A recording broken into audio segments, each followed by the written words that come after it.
He resolved to live for himself from now on, vowing never to attend school, college, university, or any form of formal education again.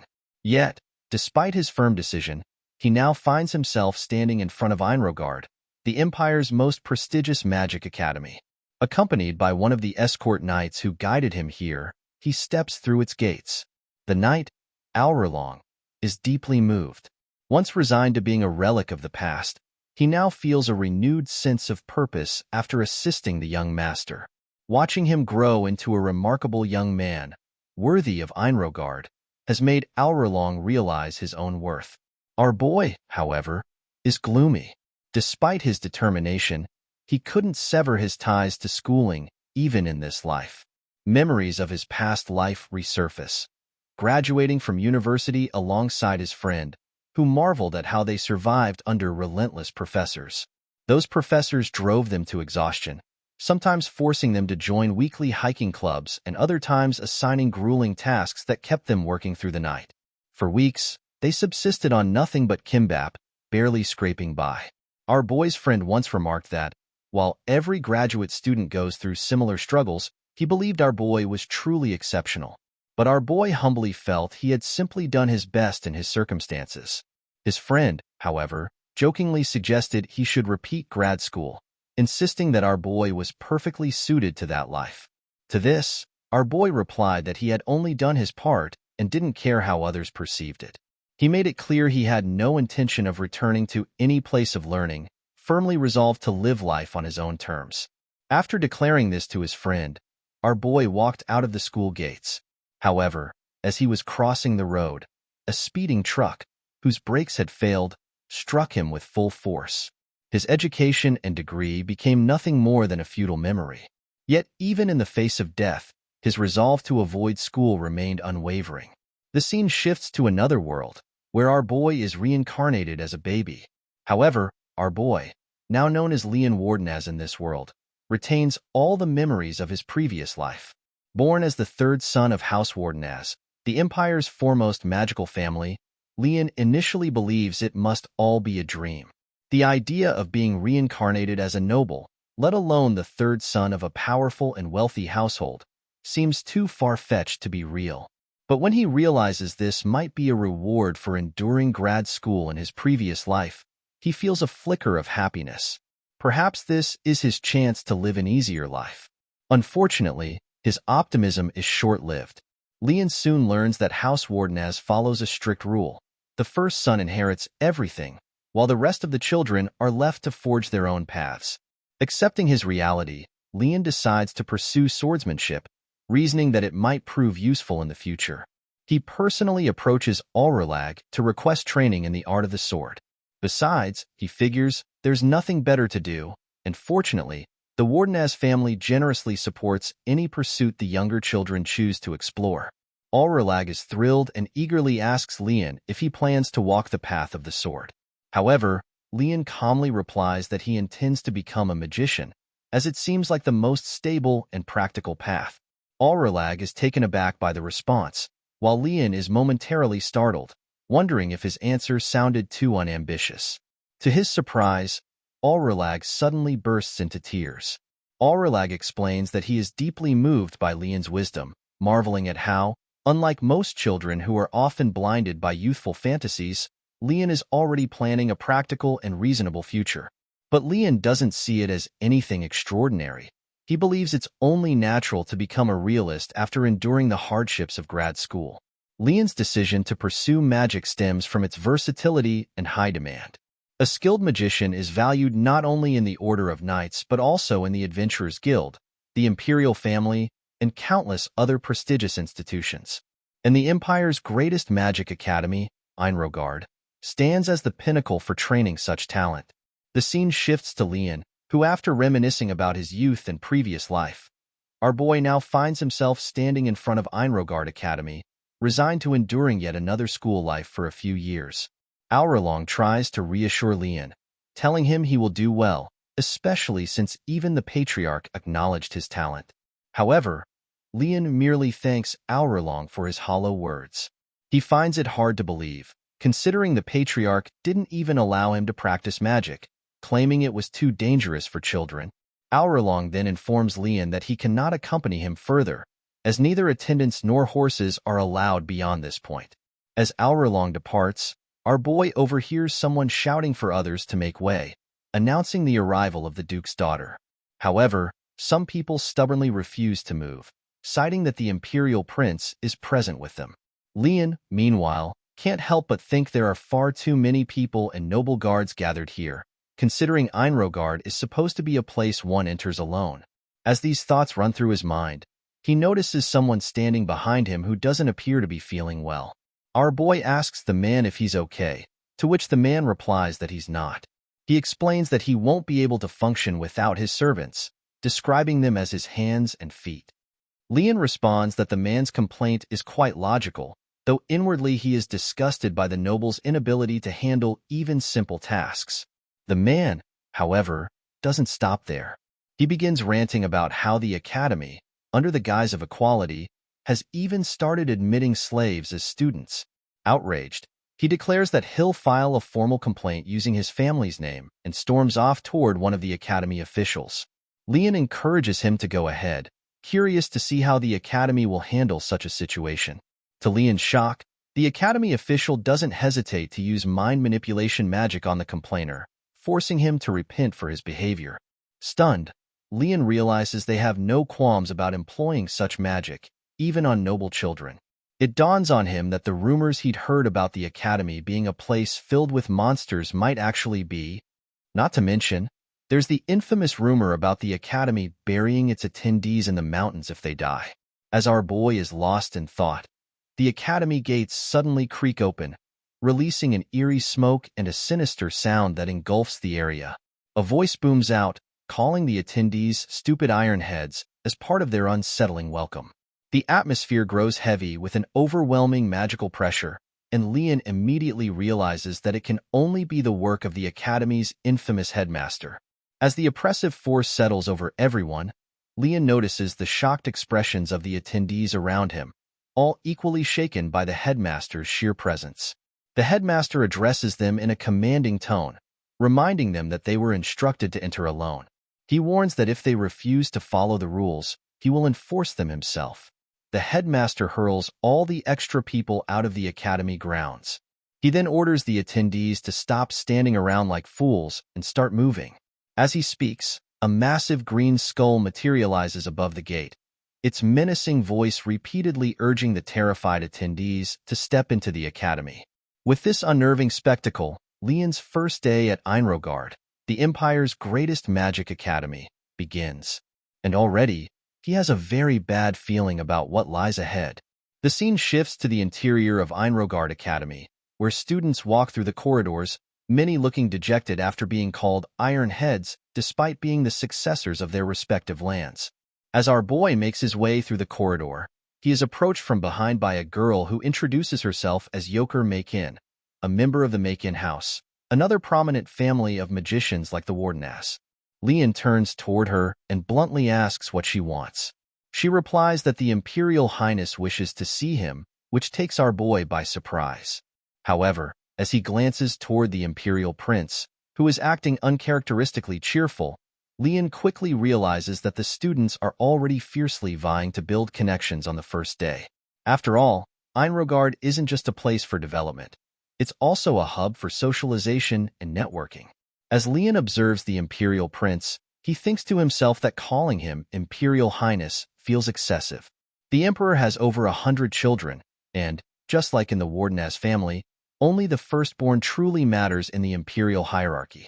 However, unlike the Wardeness family, the Emperor provides no support to his other children, making their lives even harder. In a place teeming with children of great houses, like Inrogard Academy, the imperial family's standing is often lower than even Yoker Maiken's house.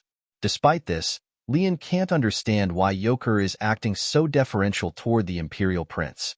As our boy ponders this, he overhears some students mocking Yoker, finding it laughable that she would assist a no-name prince. However, Lian thinks that building alliances is better than creating enemies. Shaking hands with Yoker, he remarks that there's nothing wrong with making friends. Yoker gratefully thanks him, adding that he's the first person to accept her request. This revelation shocks Lian, who silently curses his fate. He finds himself, of all people, becoming friends with Gainando, the 97th Imperial Prince, or so Gainando claims, as there are rumors he might actually be the 101st Prince. Lian firmly resolves that he wants no part in dealing with triple-digit royalty. Yet, as he observes Gainando further, it becomes clear to him that the prince is remarkably immature. Gainando grows angry when one of the students rejects his proposal. Lian reassures him, suggesting that they simply don't realize how regal an existence Gainando has. However, Gainando doesn't understand what regal means, which makes Lian realize that not only is Gainando immature, but he is also an immature fool. Lian then explains that regal refers to someone of high, prestigious class, someone invaluable. Gainando is pleased by this explanation but remains visibly irritated that the students have refused his proposal and are now conversing with Adenart. This, he finds humiliating, as he believes it undermines his status. Lian recalls that Adenart is the 44th Imperial Princess, and she possesses the elegance expected of someone from the Imperial family. It's no surprise that people would flock to her, unlike Gainando. Gainando then requests that Lian take care of Adenart, noting that he is tall and well-built. Our boy, however, calmly informs him that regal individuals do not harass others. Gainando quickly clarifies, saying he's not asking Lian to harass her, but to punish her instead.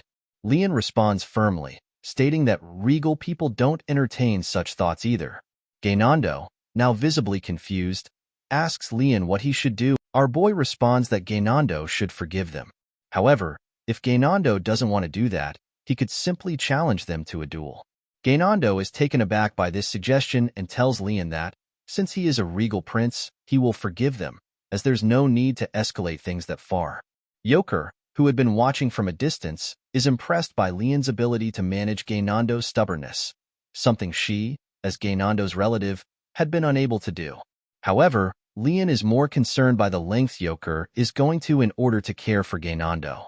Curious, our boy asks Yoker why she is going so far for him. Just as Yoker is about to respond, the headmaster of Inrogard Academy appears before them and asks if they enjoyed their conversation, once again referring to them as Iron Heads. The students freeze in fear upon seeing the Lich, the same figure they saw at the gates, now standing before them. Lian is surprised to discover that the headmaster of the greatest magic academy is a Lich. A Lich is a being who willingly becomes undead in order to overcome death, typically the result of a great magician's desire for immortality. The headmaster then turns toward the students and asks them to consider why he has been calling them Ironheads for some time. Adenart responds that it is because the symbol for this year's freshman is steel. The headmaster finds Adenart's answer phenomenal and grants 10 points to her dorm, which amazes Adenart, as she didn't know there was a point system for dorms.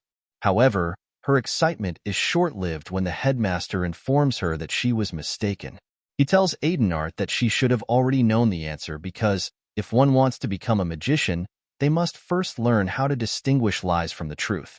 The headmaster then clarifies that while the symbol for this year's freshman is indeed steel, the reason for this is that steel is a valuable material with a variety of uses.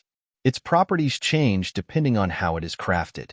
The headmaster continues, stating that steel is indeed a material well-suited for this year's freshman, which amazes the students. However, he suddenly bursts into laughter and tells them they've fallen for his lies once again. He reveals that the reason their symbol is steel is because they have nothing in their heads. Lian is shocked as he watches the headmaster mock the students, including imperial princes and princesses, realizing that despite the headmaster's harsh words, no one dares to respond. Our boy understands the reason behind the students' inability to speak back. It's more than just difficult to move in an environment filled with such dense magical energy. However, Lian feels oddly at ease in this atmosphere, pondering whether it's because he has grown accustomed to it or if the headmaster has somehow adjusted it. The headmaster suddenly becomes more understanding, telling the students that he has been too harsh on them, considering the long journey they've made to get here. He then directs their attention to the door on their left. As the headmaster speaks, he notices that Lian is able to move freely despite the dense magical energy in the air. Everyone turns toward the door on their left, which opens to reveal a bright light, and they are greeted with the sight of food laid out on the tables. The headmaster invites everyone to enjoy the feast and to relieve themselves of the fatigue accumulated during their journeys.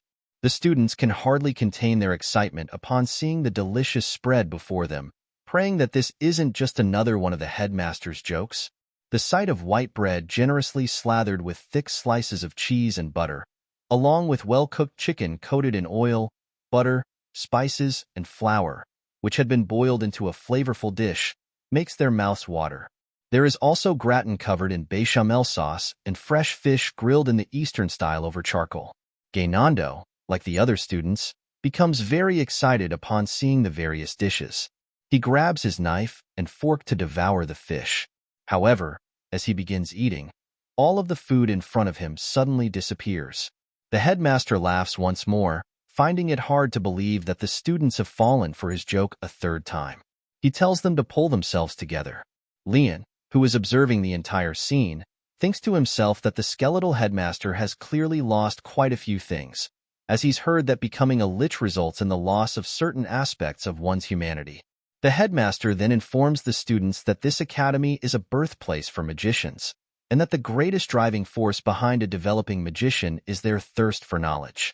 As he says this, he conjures large amounts of bread, rice cakes, and the students' shabby uniforms.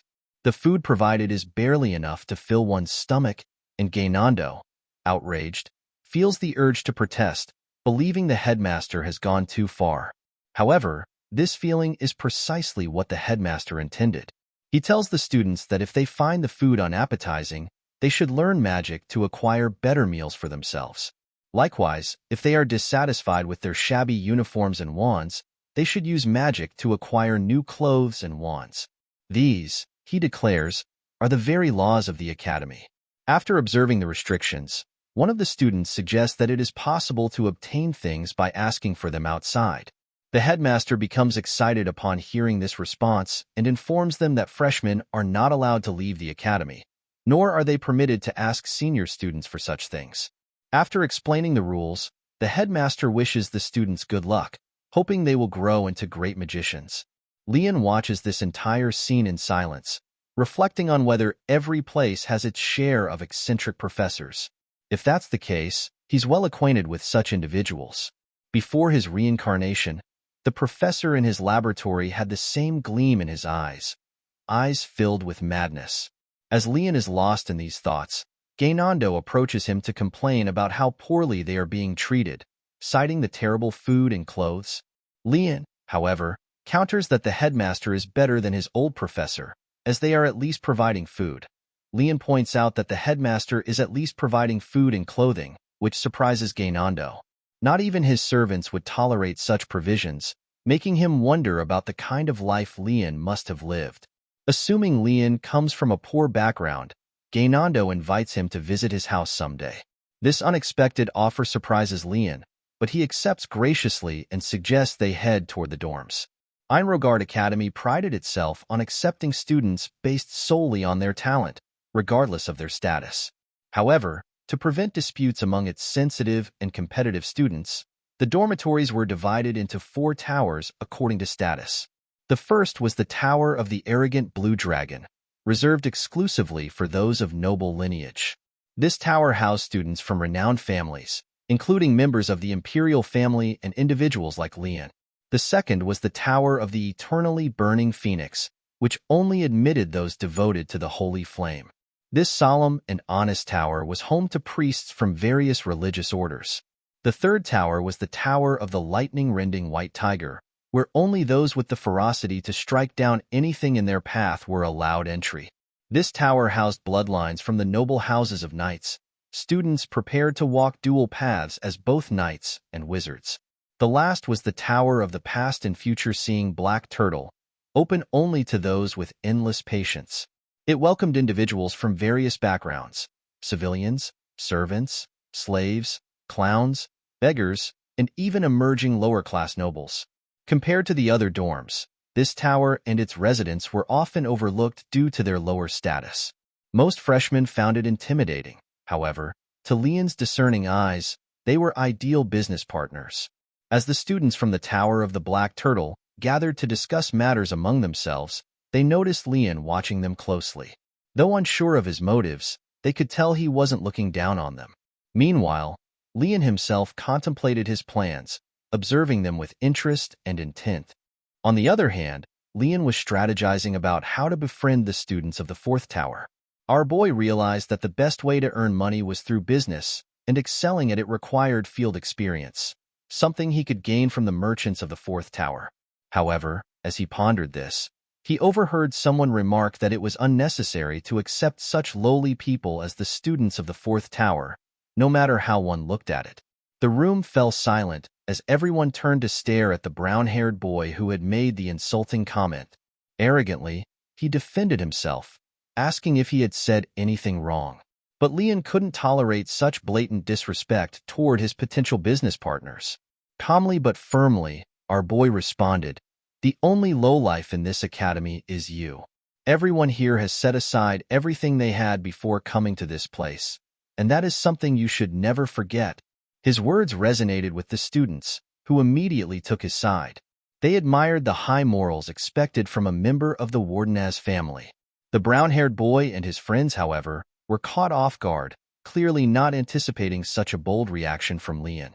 Our boy assessed the situation and concluded that everything was now working in his favor.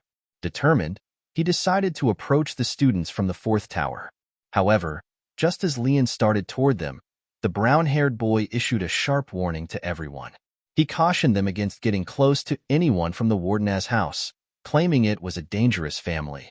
The boy went further, warning them not even to make eye contact with members of the Wardenaz family, as it was rumored that their patriarch was a dragon and that they carried the bloodline of an ancient serpent. Lian was taken aback by this dramatic reaction. Turning to Yoner, he asked with genuine curiosity, "Do I really look that scary?" Yoner chuckled softly and replied, "Not scary, but you exude the dignity of a noble. There's no doubt you belong to one of the great houses." What Yoner said made sense, but Lian hadn't realized the extent of his family's notoriety until now.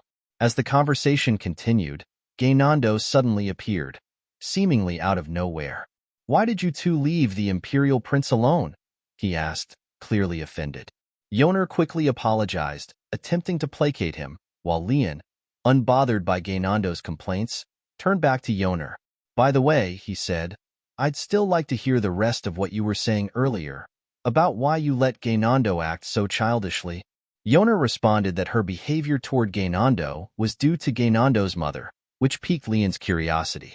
He questioned Yoner further, asking if she had some sort of encounter with Gainando's mother, the queen, that left her indebted to her.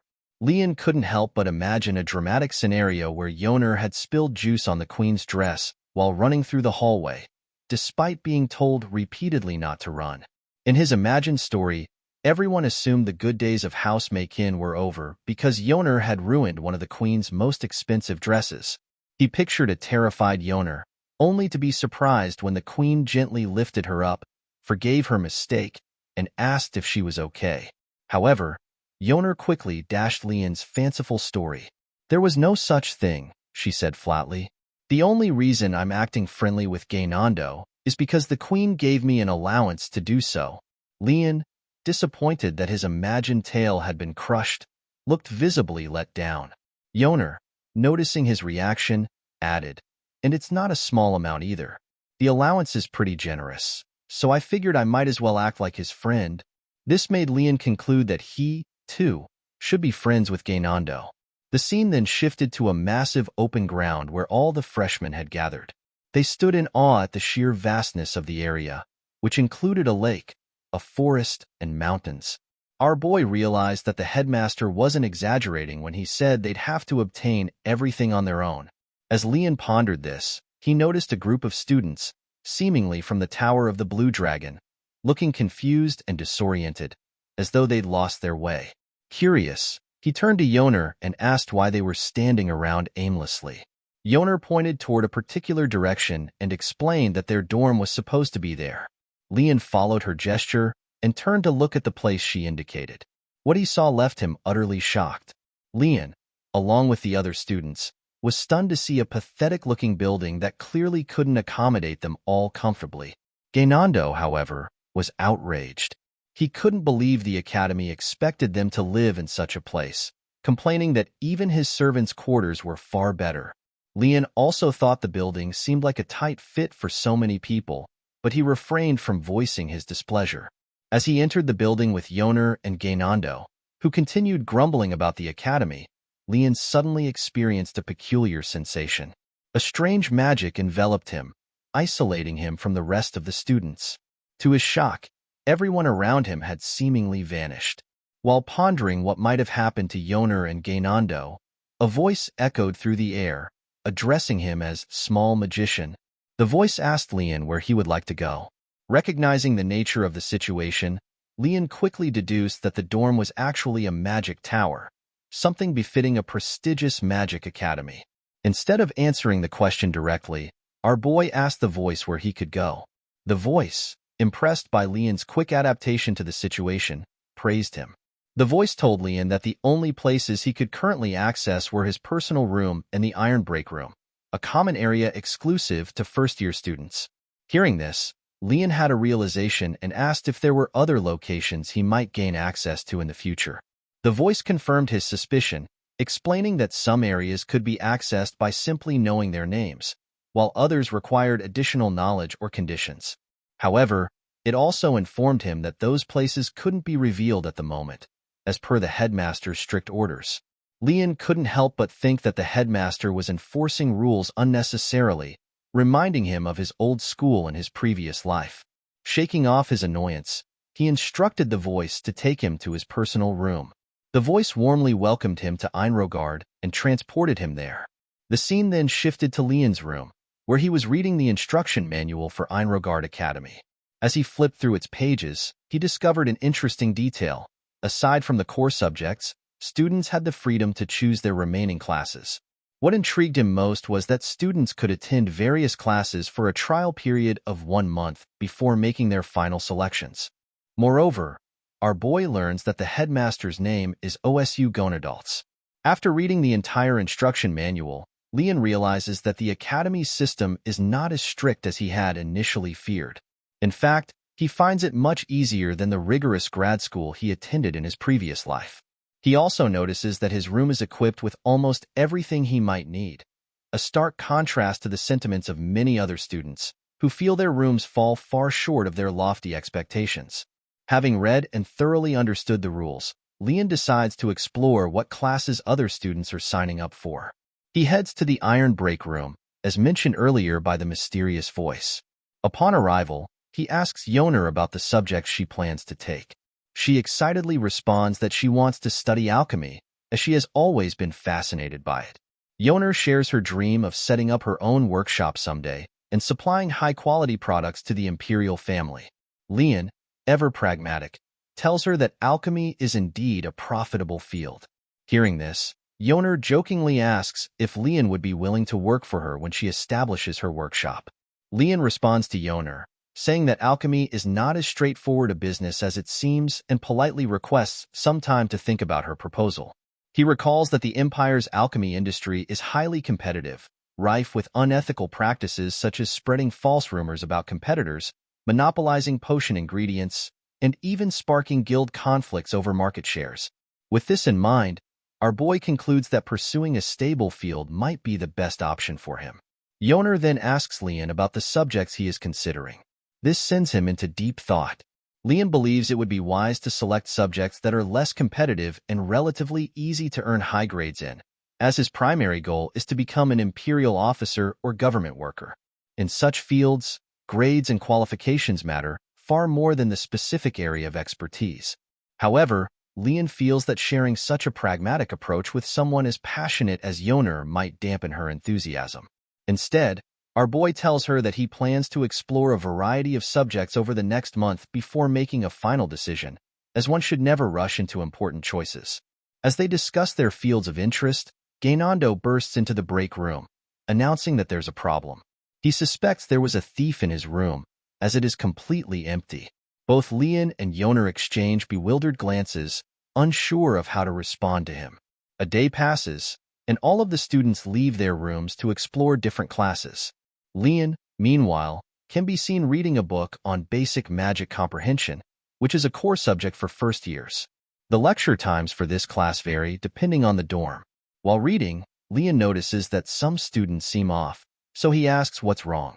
Yoner explains that they're hungry, the beds in their rooms are so uncomfortable that they couldn't sleep well, and the prickly clothes are absolutely unbearable. Leon listens to Yoner's complaints about the dorm rooms and wonders if it's really as bad as she says. To him, the conditions are miles better compared to his past life, where he didn't even have scheduled meal times. Leon recalls that, in his past life, his only source of food for the day was energy bars, and at night, he had to survive on cup ramen and a triangle kimbap. Leon and the other students arrive at the lecture hall, still venting about the poor living conditions in the dorms. However, when they open the door, they are shocked to find a troll inside. Trolls are ferocious and dangerous monsters feared by even the most sheltered nobles, but everyone is taken aback when they see a troll in the lecture hall, dressed appropriately and welcoming the students to enter. The lecturer introduces herself as Garcia Kim and explains that she is half-troll. She understands why everyone might be afraid of her but reassures them that there is no reason to be scared. She doesn't hurt people, though, she adds, that's only true unless she gets very angry. Garcia makes a very intimidating face as she says this, which scares everyone in the room. Garcia quickly clarifies that it was a joke. However, after seeing the gloomy and frightened expressions on the students' faces, she regrets making such a remark. Despite this, she proceeds with her lecture. Garcia conjures a spell in her hand, causing it to glow, and explains that most of the students present have likely never used magic before. This is due to the extremely dangerous nature of magic, which is why only adults are typically allowed to wield it. However, things are different for everyone here, as they are the magician seeds who have earned the title of Steel. Garcia informs them that this lecture will not only teach them about magic, but also help them discover the type of magic they have an aptitude for. She then warns them about the dangers of magic. Garcia explains the rigor and challenges of the journey they will face as magicians, telling them that she hopes to become their compass through this difficult path. Everyone is amazed by Garcia's lecture and feels relieved to learn that not all professors at Inrogard are like the headmaster, OSU Gonaldates. Garcia decides to begin with the basics and asks the class what they know about magic. Aidenart responds, saying that it is the responsibility of a magician to change the world with their will. Garcia praises her answer, adding that magic is the use of one's magical energy as the fundamental force to alter the world. She explains that everyone enrolled in this academy is talented enough to sense and recognize this magic energy. However, to truly wield magic, one must go beyond just recognizing it. Garcia goes on to say that to use magic, a magician must call upon their magic energy with their will and delicately weave it together. This process will eventually allow them to cast magic. She then clarifies that while many believe magic requires a chant or specific motions, it is not always the case. What is truly important is one's own will, and Garcia emphasizes this point so that the students never forget it. Realizing she has been talking for a while, Garcia decides it's time to try magic with the class. She instructs everyone to stand up and gather their magic energy. Leon, now nervous that they are about to use magic, starts waving his wand to gather the energy. Meanwhile, Garcia tells the class that they should form an image of light in their minds while gathering their magic energy. Yoner, doing her best, finds it difficult at first. However, she eventually learns how to control the magic energy. She likens it to pulling on the reins of a wildly charging horse. She realizes that if she loses her concentration, the magic energy will disperse, just like the wild horse would run free. As the students focus intently, trying to prevent the magic energy from dispersing, Garcia announces that they will chant their spell together. Garcia begins chanting her lightning spell, which illuminates the entire room, briefly flashing in front of some students. Garcia then tells the students that the chant for the magic spell can be whatever they wish. However, she advises them that a short chant might be easier for retaining focus while concentrating magical energy. Leon, who has been listening attentively to Garcia's explanation, begins to understand the process of using magic. He realizes that first, one must gather magic energy, then transform it with one's will, and finally, chant a spell to unleash the magic. However, Leon also understands that knowing how it works does not mean he can immediately cast magic. Leon attempts to follow the steps he grasped from Garcia's lecture, along with the other students. Meanwhile, Gainandon, on the other hand, messes it up to the point where his magic spirals out of control. Before it can harm anyone, Garcia intervenes to cancel Gainandon's magic, warning the class that if they fail to control their magic, it could become dangerous. However, since it is the professor's responsibility to prevent such accidents, Garcia allows the students to continue practicing and to try again if they have any magic energy left. Many students attempted again, but none of them is able to cast magic. 1/3 of the students simply gave up trying, while the rest continued to make another attempt. Garcia, amused by their persistence despite the lack of success, thought it would take at least a month of practice for them to learn this spell, even though it was classified as one of the simplest. She encouraged them to try again, but none of the students succeeded. This time, half of the class gave up. The students made a 4th attempt, but when they saw no results, the majority of them quit, leaving only 3 students still trying. After the 5th attempt, only 1 student remained, still giving his best effort to cast the spell. Despite trying 7 times, Leon was unable to perform the magic. Realizing that everyone except him had stopped trying, Leon asked Garcia if he should continue, even though he was the last one still attempting. Garcia realized that Leon was on his 7th attempt, which surprised her, as most freshmen typically reach their limit by the 5th attempt, even if they possess a lot of magic energy. The magic energy Garcia had mentioned earlier has several names. In the East, a certain tribe refers to it as ki, while a scholar who likes to show off might call it ether, and some stubborn priests call it divine energy. This power, with its many names, is the source of a magician's strength. Young novice magicians often face a problem known as magic energy deficiency when practicing magic because each time a spell is cast, the magician uses their available magic energy. However, Garcia could hardly believe her eyes when she saw that Leon's complexion didn't change at all, despite it being his 7th attempt. Impressed by his resilience, Garcia asked for his name. Leon introduced himself simply by his name, omitting his house, which earned him favor with Professor Garcia, who appreciated seeing a student practice equality. She instructed Leon to step forward and extend his hand, which she took to assess his magic energy. The moment Garcia made contact, she felt as though she was being engulfed and submerged in a vast, bottomless ocean. She felt herself being continuously drawn deeper into the ocean, unable to escape. Garcia realizes that someone is calling her, which causes her to suddenly wake up. She discovers that she lost consciousness when she grabbed Leon's hand. Leon asks if there's an issue, to which she responds that everything is fine, and they should now turn their attention to the lecture. Gainandon, who had been observing the interaction, whispers to Yoner that they should try to save Leon. Yoner, unimpressed, calls Gainandon an idiot and tells him to be quiet for a moment. Meanwhile, Garcia tells Leon to see her after the lecture ends, which surprises him, but he has no choice but to comply. Garcia then refocuses the class, advising them not to be discouraged by how quickly they run out of magical energy. She instructs them to continue practicing, as the amount of magic energy they possess will increase the more they practice, and they will use less energy with each attempt. Garcia also cautions that too much motivation can cause students to lose control while practicing. As a result, they risk injuring themselves. Garcia specifically points to Gainandon, who messed up last time. With that, Garcia concludes the lecture, and everyone prepares for their next class, while Leon heads to meet Garcia in her office. The scene shifts to Garcia's office, where Leon arrives, curious about why she called him out separately. He asks her about it, and Garcia responds that she did so because she had already heard about him prior to their lecture from the records. Leon is shocked when he hears that Garcia learned about him through the eccentric lich, OSU. However, noticing Leon's concern upon hearing OSU's name, Garcia reassures him not to worry. She explains that, although OSU may seem a little unhinged, he is actually a kind person.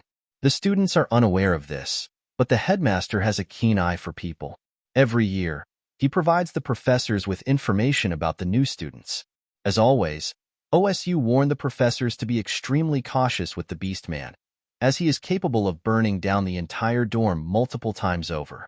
OSU also advised them to avoid using holy magic near a student who is a half-demon. As for Leon, OSU told the professors that he has the qualities of a massive fool and instructed them to take that at face value. Garcia recalls a saying from the East: "What may seem greatly foolish might be connected to great wisdom." This suggests that a massive fool could also be a massive genius. Garcia realizes that Headmaster OSU sees in Leon the potential for someone who will achieve great success. This makes Garcia wonder what kind of student Leon truly is. Realizing she cannot share the headmaster's comments with him, Garcia tells Leon that he was called to the office because he possesses an unusually high amount of magical energy. Leon feels relieved that it is nothing serious and wonders whether this was really something that required a private meeting.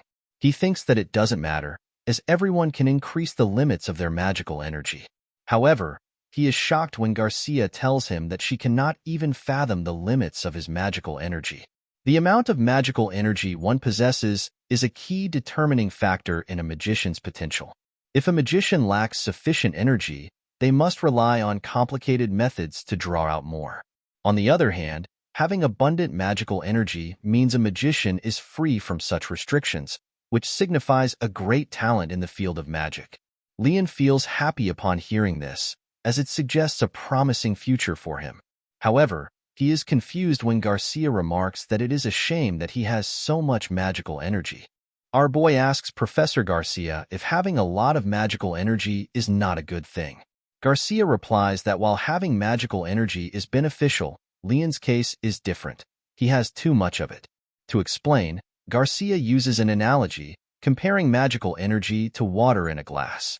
A small amount, like the water in the glass she is holding, is manageable and easy to control.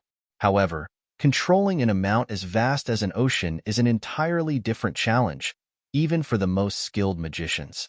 Leon listens to this explanation and realizes that the difficulty of controlling magical energy, an essential skill for performing magic, would be unreasonably high for someone with his level of energy.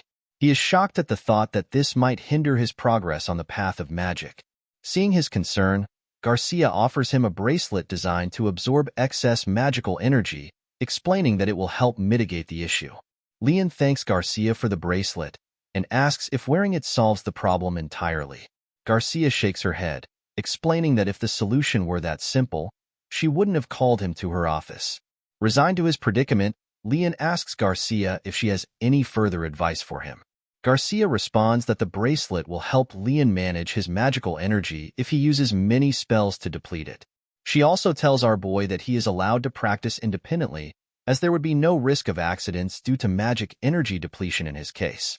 Grateful for the allowance, Leon thanks Garcia, though he doesn't believe he needs such special privileges.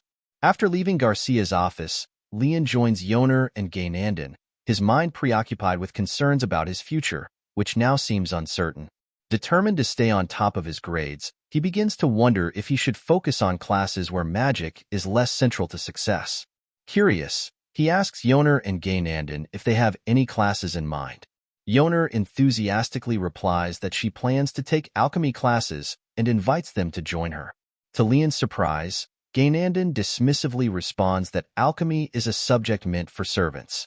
His blunt comment shocks Leon, but Gaynandon continues, claiming that Yoner is foolish for considering alchemy, as it has no proper principles to learn. Yoner, who had been quietly listening to Gaynandon's nonsense about alchemy, seems unimpressed. Yoner clenches her fist tightly, tells our boy to step aside, and delivers a heavy punch that sends Gaynandon flying down the stairs. She warns him not to ask for a potion if he ends up in the hospital. Leon, who had picked up a thing or two about combat during his sword lessons, notes that Yoner's punch was flawless, executed with precision down to the smallest detail. After thoroughly dealing with Gaynandon, Yoner proceeds to attend the basic alchemic comprehension class with our boy. However, Leon, still concerned, asks her if hitting Gaynandon that hard was really okay. Yoner casually replies that it's fine as long as she apologizes tomorrow. This response leads Leon to conclude that this probably wasn't the first time Yoner had hit Gaynandon. As they walk toward the classroom, Yoner notices a large number of students from other towers, while Leon realizes that many of them belong to the Tower of the Black Turtle. Although he doesn't mind if students from the fourth tower are attending the same class, their persistent gazes toward him make him feel uneasy. Peasants typically react to encountering a noble in one of two ways. They either fear them, avoiding entanglement at all costs, something Leon observed just yesterday, or they show open hostility. As Leon listens to someone mutter about how even the warden's house holds no power within the academy, he realizes that trying to act overly friendly with them might backfire. Deciding it's best to let things progress naturally, he opts to keep a low profile. Students enrolled in the basic alchemic comprehension class gather outside on the academy grounds, waiting for their professor. Leon, after encountering a lich headmaster and a half-troll professor, muses that it wouldn't be surprising if their new professor turned out to be equally strange. However, his expectations are quickly overturned when their professor arrives, a completely normal-looking dwarf. The dwarf introduces himself as Yurgolm Jumdar, instructing the students to simply call him Professor Yurgolm. Professor Yurgolm addresses the students, acknowledging that they must be wondering why they are gathered in an open field with not a single desk in sight, despite the grandeur of the Inrogard Academy building. Aidenart confidently raises her hand and suggests that they are gathered outside to connect with nature's mana, as understanding the powers within nature is crucial for alchemists. However, Yurgolm shakes his head and tells her she is wrong. Meanwhile, Yoner turns to Leon and asks if he knows the answer. Our boy hesitates before suggesting that perhaps they are in the forest because it is a good place to gather materials. Yurgolm, overhearing Leon's response, commends him for his accurate guess and praises him as quite the smart ironhead. Aidenart, visibly irritated by Leon's correct answer, seems to grow competitive. Leon, however, silently hopes that this doesn't lead to a rivalry, especially since his answer was merely a lucky guess. Yurgolm then gathers the class's attention, explaining that the true reason they are assembled in this forest is to learn the most essential foundation of alchemy. Professor Yurgolm addresses the class with confidence, stating that many of them likely believe the most important aspects of alchemy are exceptional intelligence and precise magic control. However, he reveals that this assumption is far from the truth. The most crucial skill for an alchemist, Yurgolm explains, is the ability to gather materials effectively. Yoner, who had been attentively listening to the lecture and diligently taking notes, is taken aback by this revelation. She finds it surprising that material collection holds greater importance than intelligence or precise control over magic. Aidenart, however, raises an objection, stating that alchemists can cultivate their own materials or request them from others.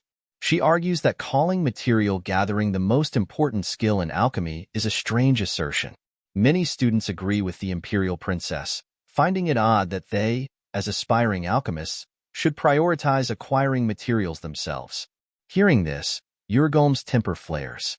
He scolds the class, calling them ironheads and accusing them of lacking any understanding of the real world. He explains that alchemists can only cultivate less than 10% of the materials they need, and the purchased ones are often of poor quality. He adds that alchemists rely on adventurers because they themselves are terrible at properly gathering herbs, often doing a rushed and careless job when digging up valuable resources. After calming down, Yurgolm emphasizes that every alchemist must learn how to acquire their own materials. Professor Yurgolm firmly explains that without the ability to gather their own materials, no one can become a great alchemist. Believing his explanation to be sufficient, he hands each student a piece of paper with an illustration of a specific material. Yurgolm then announces that they will now move to practical work, instructing the students to find and bring back the material depicted on their paper. Inrogard Academy, despite its prestige, has its share of unsettling rumors.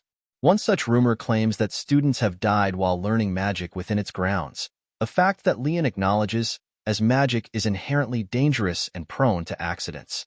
However, sending freshmen into the depths of the forest to gather materials seems reckless and poorly planned.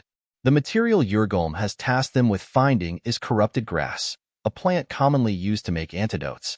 Curious about the task, Leon asks Yoner if she has any prior experience with corrupted grass. Yoner confidently replies that she worked with it before enrolling at the academy, which makes the assignment considerably easier for them. However, Leon believes it would be dangerous for just the two of them to venture into the forest. Yoner agrees, suggesting that they need at least 3 people, and asking if there is anyone else from their tower they could team up with. Leon considers asking the Imperial Princess, but Yoner quickly points out that Adenard is quite strict and asks if Leon doesn't find her difficult to work with. Leon responds that it wouldn't matter much since their task is only to gather herbs. However, Yoner informs him that they are too late. Adenard has already finished forming her team. When Leon glances at Adenard's team, he feels a pang of disappointment upon noticing members of the Tower of the Black Turtle among them. He grows sad, believing that Adenard intentionally avoided teaming up with them. Yoner, noticing his reaction, reassures him, saying it shouldn't come as a surprise. She explains that the Imperial Highness was famous even before enrolling at the Academy. Adenard is renowned for her exceptional intelligence and talent, earning recognition even among other members of the Imperial family. With her star power and widespread public admiration, it's no wonder people gravitate toward her, regardless of their status. Leon asks Yoner whether Gainando had any reputation similar to Adenard's, to which Yoner responds that the Imperial Prince never had anything like that. As they continue talking about Adenard, Leon realizes that the students who have already formed their teams have left, leaving only students from the Tower of the Black Turtle behind. Leon thinks about teaming up with the students from the Tower of the Black Turtle, even though they dislike him. It's simply too dangerous for him and Yoner to explore the forest alone, and they need someone who can cover their weaknesses. As Leon considers this, his attention is drawn to a familiar insignia. Recognizing it immediately, he realizes he has found the person he was looking for. Leon's eyes fall on Nilia, a dark elf from the Tower of the Black Turtle. Nilia is a member of the Shadow Patrol, an elite group of skilled hunters and scouts active in the northern mountain ranges of the Empire. The Shadow Patrol is renowned for their expertise in navigating treacherous terrains and their intimate knowledge of the northern wilderness. Nilia, however, on the other hand, Nilia thinks that the task this time is far from difficult. Even though it is her first time hearing about the corrupted grass, she believes it will be easy to find, as the forest is essentially her playground. Nilia is surprised to see so many skilled freshmen, but now the tables have turned. It is her stage to shine. As Nilia decides to begin her search, she is approached by Yoner and Leon, who introduce themselves. Nilia quickly notices that Yoner is a noble, but she does not recognize Leon. She asks them if they want anything from her, to which Yoner asks if she would like to traverse the mountain with them. Nilia's guard goes up at this suggestion, and she immediately questions their true intentions. She believes all nobles are the same, often insulting them by calling them savages. Nilia does not trust nobles, as they may show the best hospitality, yet they still complain about the way elves treat them. She doesn't think Yoner and Leon will be any different from the rest of their kind. As she recalls the horrible things nobles have done to her kin, Leon tells Nilia that it would be dangerous to go into the forest alone. So he asks if she has a plan to deal with the monsters that randomly appear in the forest and mountains. Nilia responds that she does not need anyone's help. However, Leon does not understand why she insists on going alone and asks if she is worried that they might use her as bait or abandon her. Nilia is shocked by this, wondering how Leon was able to discern the true intention behind her refusal. She wants to explain that she just prefers to go by herself, but before she can speak, Leon interrupts her and bluntly tells her that he finds the idea of going into the forest alone to be idiotic. Leon believes that going into the forest for such a task is impossible without assistance. Not only does one have to navigate the dangers of the forest, but they also need to gather and transport materials while fending off monsters that appear out of nowhere. Leon is convinced that Nilia is not foolish enough to think she can handle everything alone, from finding materials to collecting them without any help. Nilia becomes embarrassed, realizing that she was about to be labeled as an idiot. She tells Leon that she will join their team and search for the corrupted grass with them. Leon is pleased with her response and suggests they begin searching for the grass. On the other hand, Yoner is intimidated by how Leon skillfully used words to persuade Nilia and wonders about the things they teach at Wardenaz's house. The scene shifts to Nilia effortlessly leaping and darting through the forest, which surprises both Yoner and Leon. Yoner realizes that Nilia is an experienced hunter and becomes curious about how Leon figured this out, so she asks him. Leon explains that Nilia's well-developed leg and calf muscles, along with the calluses on her palms, indicate that she often uses a bow, traits commonly found in experienced hunters. Nilia, who is eavesdropping from a tree, is surprised to learn that Lian was able to deduce so much about her with so few clues. Nilia realizes that Lian has a strange aura about him, as if he can read people with ease. However, she is shocked when Lian tells Yoner that everything she said about Nilia was a joke, and that he knew Nilia was a hunter because of the shadow insignia on her waist. The shock is so great that it causes Nilia to slip, while Lian, on the other hand, starts laughing and asks Nilia if she had been listening to their conversation. Nilia shakes her head in response.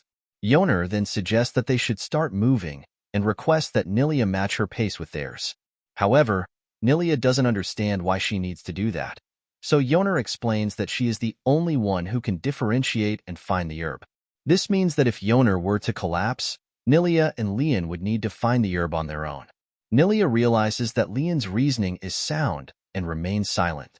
Still, Nilia is unsure of Lian's role, so she asks him about it. Before Lian can respond, Nilia interrupts, saying that she is the guide and that Yoner can find the herb, leaving Lian with nothing to do. Lian thinks that Nilia will get upset if he tells her she is taking a free ride, so instead, he says that her role is to protect both Yoner and Nilia. Nilia notices that Lian is well-built and assumes that he must be from a house of knights. However, she doesn't understand why he is living in the Blue Tower, so she asks him to explain. Lian responds that he is not from a house of knights, but rather from House Wardenaz, thinking that this is finally his chance to get closer to Nilia. Nilia gets scared when she hears that the reason Lian is living in the Blue Tower is because he is from the House of Wardenaz. However, she gathers her courage and tells Lian that even though he is Wardenaz's family, he should not act special. But Lian does not understand why Nilia's behavior changed with the mere mention of his house, so he asks Yoner about it, to which she responds that it is normal for there to be crazy rumors of famous noble families to begin with, but Wardenaz beats the rest of the noble families when it comes to rumors, as it has some really crazy ones. Our boy has no idea what kind of rumors Yoner is talking about, so he asks Yoner about it, to which Yoner responds that the most famous rumor is that the patriarch of the Wardenaz family is a dragon, and he burned all of the undead with his breath during the Undead Frenzy incident. Moreover, the bloodline of the Wardenaz family has made contracts with the ancient spirits due to which they are talented in magic. But because of making contracts with the ancient spirits, they have lost their emotions in the process. The other rumor about Wardenaz family is that it is merciless, and the reason for that rumor was a Wardenaz mage that appeared during a riot and decimated the whole city without showing any shred of mercy to anyone. Lian finds these rumors crazy and comments that it is like an image of a monster that destroys everything whenever anything happens. However, our boy adds that if a huge incident happens, then grand mages have to naturally appear, so he does not understand the reason as to why the Wardenaz family is the only one with these crazy rumors. Yoner responds that this is exactly the reason there is no need for Lian to be too bothered by them. Nilia, who was listening to and observing Lian for some time, thinks that even though she does not know about the validity of other rumors, the Wardenaz family being emotionless has to be fake. Nilia tells Lian that he should stop whining and instead they should continue their search of the corrupted grass Professor Yurgolm has tasked them to find. Nilia continues to efficiently jump from one tree to another when she tells Yoner and Lian to wait, stating that she has noticed large footprints of something, indicating that a creature has passed by this location, and, based on the shallowness of the footprints, the creature was attempting to leave no traces. Nilia continues that the creature must be well trained, so she is naturally curious to find out what it could be. But after observing Yoner's reaction, which looks like she is not interested but is trying her best to respond as positively as possible, Nilia realizes that she went rambling by herself again, and she thinks that by now she should be getting used to this, as she doubts that anyone who lives outside of the village would be interested in things like that. However, she gets amazed when she hears that Lian is interested in finding out more about the creature. Our boy finds it quite interesting, so he asks Nilia to tell him more about it, which surprises Nilia as she did not expect that Lian would be interested in such things even though he is from a huge family, and this is all about wilderness. However, Nilia decides to stop acting weird and tells our boy that he should be careful when he spots things like that, because not only does it have huge footprints, it is also hard to guess what might appear in this place, as Nilia has heard that all sorts of monsters lurk within the Magic Academy. Yoner mentions that she has also heard about something similar, and the reason for that is the fact that Inrogard is a land filled with mana, which means that it is inevitable that it causes a lot of monsters to appear here. Yoner further mentions that Inrogard also has monsters made from experiments or rare slimes that were created from magic potions that were thrown away. Our boy feels frightened after listening to this because he thinks that this is not safe. However, Nilia tells them that they should not stop and instead change their plan and follow these tracks of creatures, because only then can they reduce the chances of being ambushed by them. Our boy, on the other hand, is interested in learning about how to read the footprints of the creature, so he asks Nilia to teach him, which further surprises Nilia. However, Nilia warns our boy that it would be so difficult that Lian would give up halfway learning it. Lian responds that if Nilia teaches him, then he will do his best to learn it all the way, to which Nilia responds that she is interested in seeing Lian try it. After that, they continue their search for the corrupted grass, and they somehow get their hands on it with the hello of Yoner. However, they were only able to find 2 of them, so Yoner tells them that she is certain that they will find the rest soon if they keep up with their search. Yoner tells them that they should look elsewhere as she cannot see any more corrupted grass in this place. However, Yoner gets confused when she does not hear a response from Nilia and Lian, so she asks them if there is any problem. Yoner realizes that Nilia and Lian are looking in front of them, so she does the same and gets shocked to find a wild boar right in front of them. Lian concludes that it is not a normal boar since it can detect mana, while Nilia warns everyone to be careful because the thing in front of them is basically a monster. Lian decides to use his magic staff since he does not have any other weapons right now, and they cannot fight a monster boar barehanded. The magic staff is a good weapon considering how the size of the magic staff can change based on what the user wants. Nilia sees our boy take out a magic staff and gets hopeful because our boy is from a famous mage family of Wardenaz, which is the Grand Mage family of the Empire, which means that Lian might have learned a magic or 2 before even joining the academy.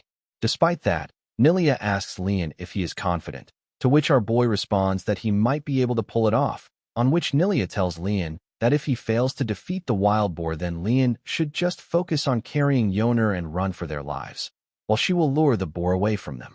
Yoner is amazed to see that Nilia is going to such drastic lengths, to which Nilia responds that she is doing this only because she is capable of pulling it off.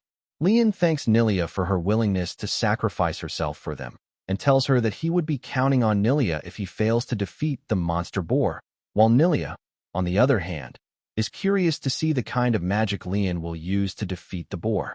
Lian takes his stance to deal with the boar and remembers what Arlalong told him about being able to control multiple weapons so that one can stand tall in any kind of bizarre situation one faces.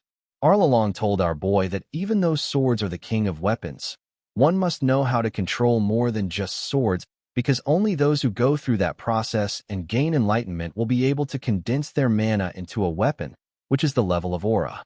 Arlalong told Lian about the level of aura despite knowing that our boy will get disappointed when he finds the truth, because only very few blessed individuals are able to ever reach that level. However, little did Arlalong knew that Lian never wanted to learn aura, as he only wished to become a mage to live his life out in an imperial office. Lian, making sure to not disappoint Arlalong by telling him that he does not want to reach the level of aura, tells Arlalong that he thinks that it is meaningful for him to train his own body to protect it himself. Arlalong is amazed by our boy's goal, realizing that he is indeed different from the rest of the noble's children who only dream about disillusioned dreams, and tells our boy that he will definitely bring him to the level of an aura user, instructing Lian that from now on he will be doing an additional 100 repetitions of swings, which ends up shocking Lian, because he was not expecting this. Those additional repetitions of swings definitely paid off, as Lian used his skills and swings to deal with the monster boar that was charging at him. Lian was able to knock the bear out. However, both Yoner and Nilia receive a great shock when they see that Lian take down the boar with a magic staff, even though he should have used magic. The staff of Inrogard Academy is so sturdy that it can be used in physical fights. However, despite its sturdiness, it is still impossible to use it to defeat a boar that has become a monster, But the only reason that was possible was because Lian used mana subconsciously, and even though it is far from being at the level of using aura, it was still a change that occurred for him to survive in this place. Nilia checks the monster boar with the staff to make sure it is really dead, and after examining it for a bit, she assures Lian that he has successfully killed the boar, while Yoner, on the other hand, is not able to get up because she cannot believe that the academy has allowed the new students to come into a place like this, which makes Yoner question the way this class is being conducted. As Yoner is complaining about the bizarre way in which this class is being conducted, she, along with her other two teammates, hears a loud scream from a direction, which makes Lian conclude that there is another monster boar, while Yoner realizes that she is not built for this class and should drop it. However, Nilia tells her that she should not do that. All of them rush towards the source of the sound, and as they look down from the cliff they are standing on, they find out that there is a group of students who are standing frozen in front of a monster boar. Our boy suggests that they should observe the students first since they have a lot of people, while Nilia believes that they would not have to even interfere, as those students might be able to take care of it. As they are deciding as to when is the right time to help the students, Yoner realizes that a student, whose name is Ashen Dalkard, comes forward to fight the boar himself. Yoner remembers that Dalkard is a famous family that is known to have the ability to resolve matters with exceptional abilities, and if the Wardenaz family have been the advisor to the Emperor for generations, then the Dalkard family has always been the premier and in charge of finances. Lian also thinks that if Ashen is from the Dalkard family, then he should be trustworthy enough, as Ashen seems like she has learned swordsmanship as well. The scene then shifts to Ashen, who takes her fighting stance, telling that monster boar that she can read all of its movements and the monster boar would not be able to escape from his predictions. Ashen rushes to the right side of the monster boar and attacks its side with all its might. However, his attack was not able to do anything to the monster boar, which makes Ashen realize that his predictions were wrong, because the monster boar sends him flying without wasting any moment. After Ashen gets sent flying by the boar into the oblivion, Imperial Princess Aidenart steps forward to deal with the boar so that she can save her teammates, while Yoner, on the other hand, asks Lian about what they should do now that the princess has stepped forward. However, Lian does not say anything and continues to observe Aidenart, who is making sure to execute her attack perfectly. Aidenart believes she should read the monster boar's breathing and attack it as soon as it charges at her. However, before she can do so, the monster boar lets out a loud scream and falls to the ground. Aidenart gets surprised to see the monster boar getting knocked out before she was able to do anything, only to find out that the boar was defeated by Lian, who approached the boar while riding the headwind as per Nilia's instructions, which enabled our boy to not get noticed by the monster boar. So our boy decides to follow Nilia's advice from now on. Aidenart thanks Lian for saving her and her teammates' lives. However, Lian tells Aidenart that she does not have to worry about it, while Nilia finds it weird that Lian and Aidenart are talking so formally, even though it is normal to talk casually to students that are studying in the same year. Aidenart assures Lian that she will definitely pay him back for his help today, on which our boy asks Lian if he can ask for favor right now, to which Aidenart nods, telling Lian to state his favor, while wondering what kind of favor does a Wardenaz would want from her. Lian requests Aidenart to tell him about the classes where he would easily be able to get good results, as it would be easy for Aidenart since she has a lot of connections. Aidenart gets shocked when she hears that a Wardenaz wants to take a class that gives good results easily and wonders if Lian is testing her. As Aidenart is wondering about how to deal with this situation, both of them hear a loud voice, telling them that they know of such classes and are more knowledgeable about such classes than anyone else. Our boy experiences an ominous feeling, which is akin to a tremble that he has experienced before.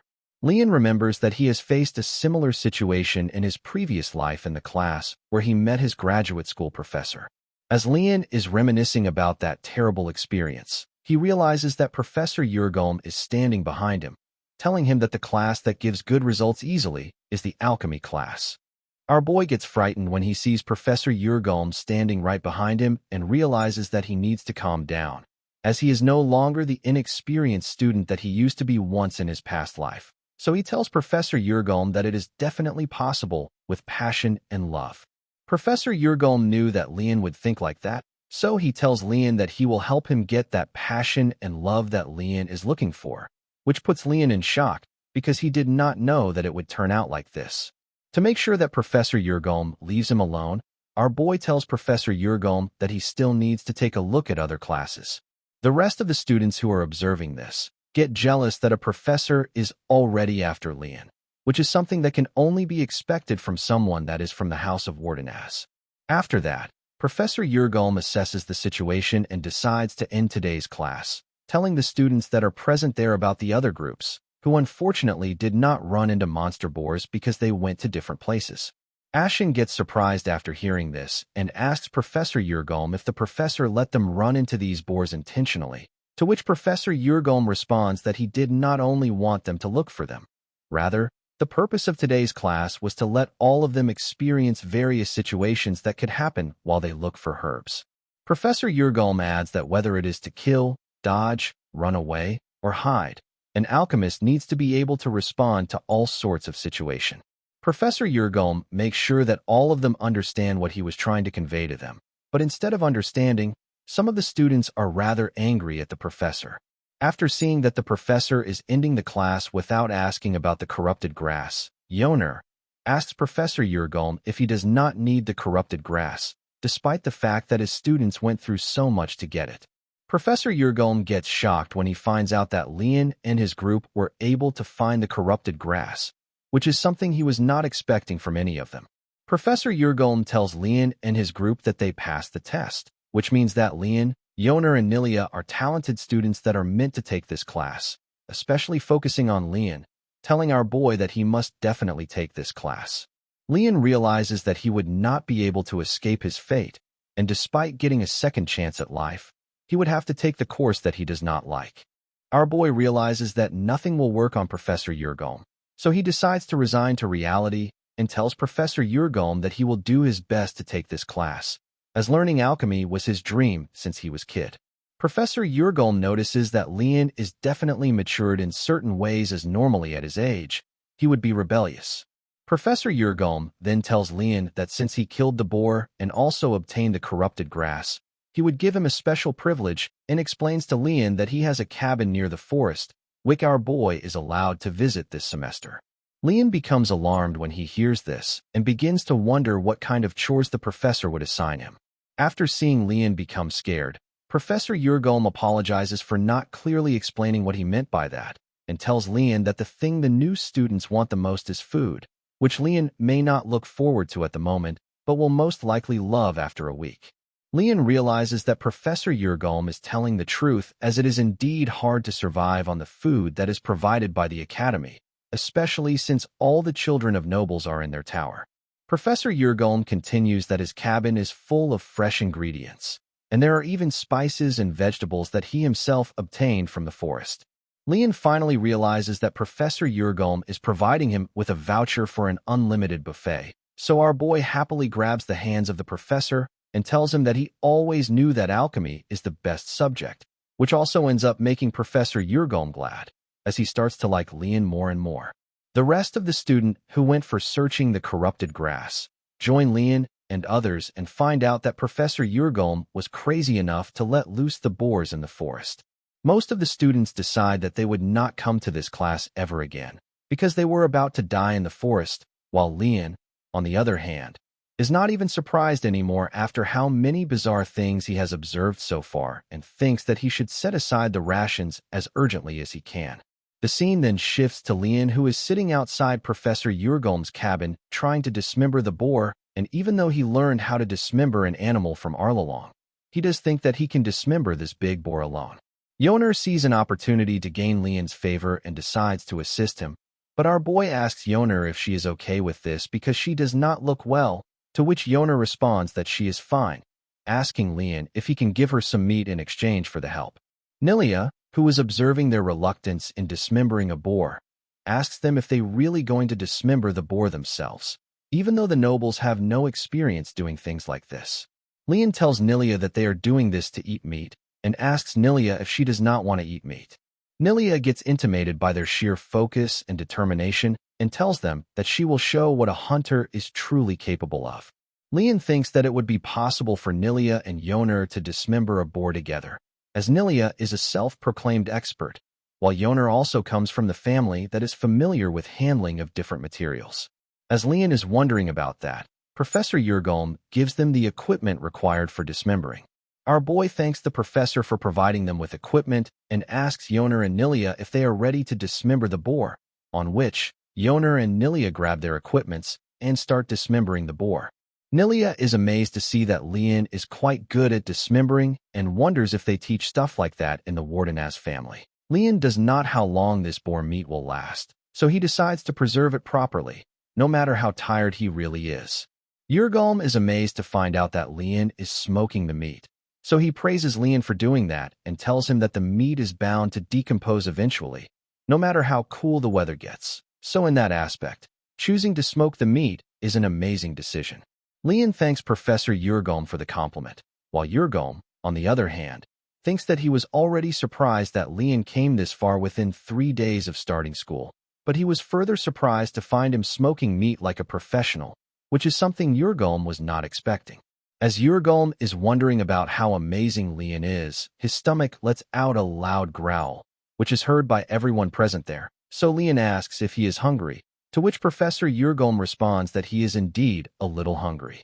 Lian asks the professor for bread and butter, so that he can prepare something for Yurgolm, to which Professor Yurgolm responds that Lian is trying to get his money's worth. Lian takes his sweet time and presents a delicious dish in front of everyone, which they eat with jam that was gifted to them by Professor Yurgolm. Yoner tells Professor Yurgolm that the jam he gifted them is very delicious, on which Professor Yurgolm tells Yoner to eat as much as she can, as Yoner would not be able to eat it so easily again. Professor Yurgolm also praises the meat that was cooked by Lian, which has a heavenly texture because of the jam Lian used on it, and so with well-cooked meat, sweet jam, and bread with tasty butter, alongside a flowing spring with friends, that all along, everyone was able to enjoy each other's presence along with the food, even though the first 3 days of the school were not easy for any of them. After having a delicious meal, Lian and Yoner are sitting beside the meat that was left after all the smoking, as they are not sure what they should do with these, because both of them are not able to take a single bite. Nilia suggests that they should share it with the other students in their tower. However, Lian and Yoner deliberately give it a different meaning, and Lian asks Nilia if she is also thinking of selling the meat, while Yoner, on the other hand, believes that it is such a good idea, but Nilia mentions that she did not say anything like that. Nilia is shocked that both of them have twisted her words, as they are discussing how easy it would be to sell the meat to most of the students in the Blue Dragon's tower, as they are rich. Yoner mentions that because they are nobles, the students in the Blue Dragon's tower would be embarrassed to take things for free. Our boy and Yoner think that their idea is quite great, so they get very fired up as they cannot wait to execute it, while Nilia, on the other hand, wonders if all nobles think like that. However, Nilia is wrong in her opinion about Lian and Yoner, because Lian is someone who wants to work super hard to earn money and live a good life, while wants to save as much money as possible for the sake of a workshop, which makes both of them unusual. But as of now, Nilia has no way to know all that information. Nilia, still not sure, asks our boy and Yoner if they are really going to sell their smoked meat for money, on which Lian asks Nilia if she also wants to join them, to which Lian responds that Nilia is obviously allowed to do as she wants with her portions, but she might regret that in future. Yoner also agrees with Lian, and tells Nilia that friendships might disappear, but riches always remain. However, does not want to listen to them anymore, so she tells them to be quiet.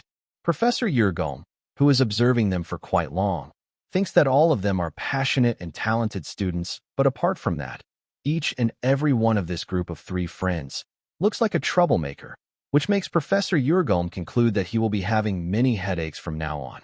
The scene then shifts to the tower of the arrogant Blue Dragon, which always welcomes the new students with the fresh smell of the forest because of how far it is located from the main grounds. However, today was an exception, because instead of the fresh smell of the forest, students were welcomed by the smell of the roasted meat, which they smelled when they were returning to their rooms. The students were shocked to find out the meat being roasted right in front of them, so they ask Lian and Yoner, who are roasting the meat, about what they are trying to do, to which Lian told them to sit down, telling them that they have got roasted meat ready for everyone. However, it is going to cost 2 silver coins per person. The scene then shifts to the students of the Tower of the Arrogant Blue Dragon, who cannot stop their tears after tasting such delicious roasted meat, as it has been quite some time since they last had meat. The students are not able to control their emotions because they cannot believe they are eating something this good, so they started cheering for Yoner and Leon out of joy. Leon and Yoner, on the other hand, cannot believe that even though they asked for triple what they usually charge from the student, they still managed to sell this much meat. Moreover, there is no other way for the students except buying from them, which makes it a win-win situation for them. As Leon and Yoner are discussing their business, Gainando walks out of the dorm to the place where they were selling roasted meat, starving and curious as to why it is so loud outside.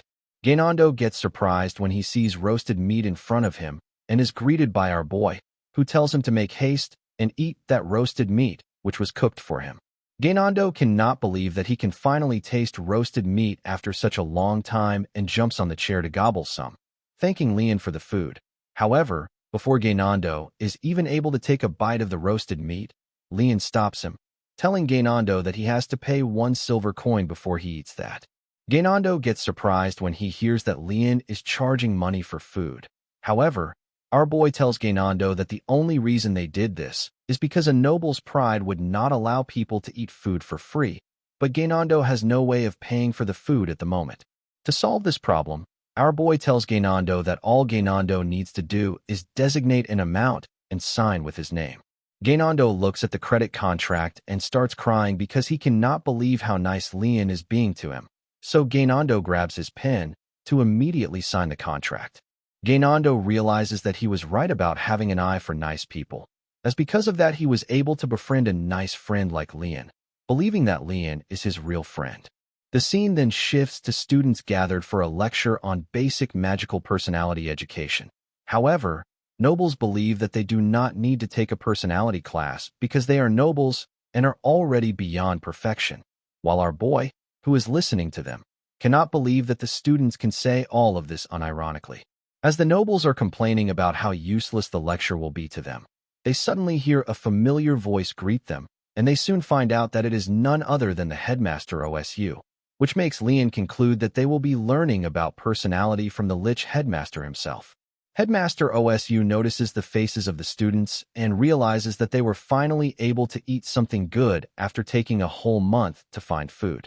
A blue-haired student asks Headmaster OSU if he was really expecting them to find food on their own, and further asks the headmaster as to why all of them have to do something on their own.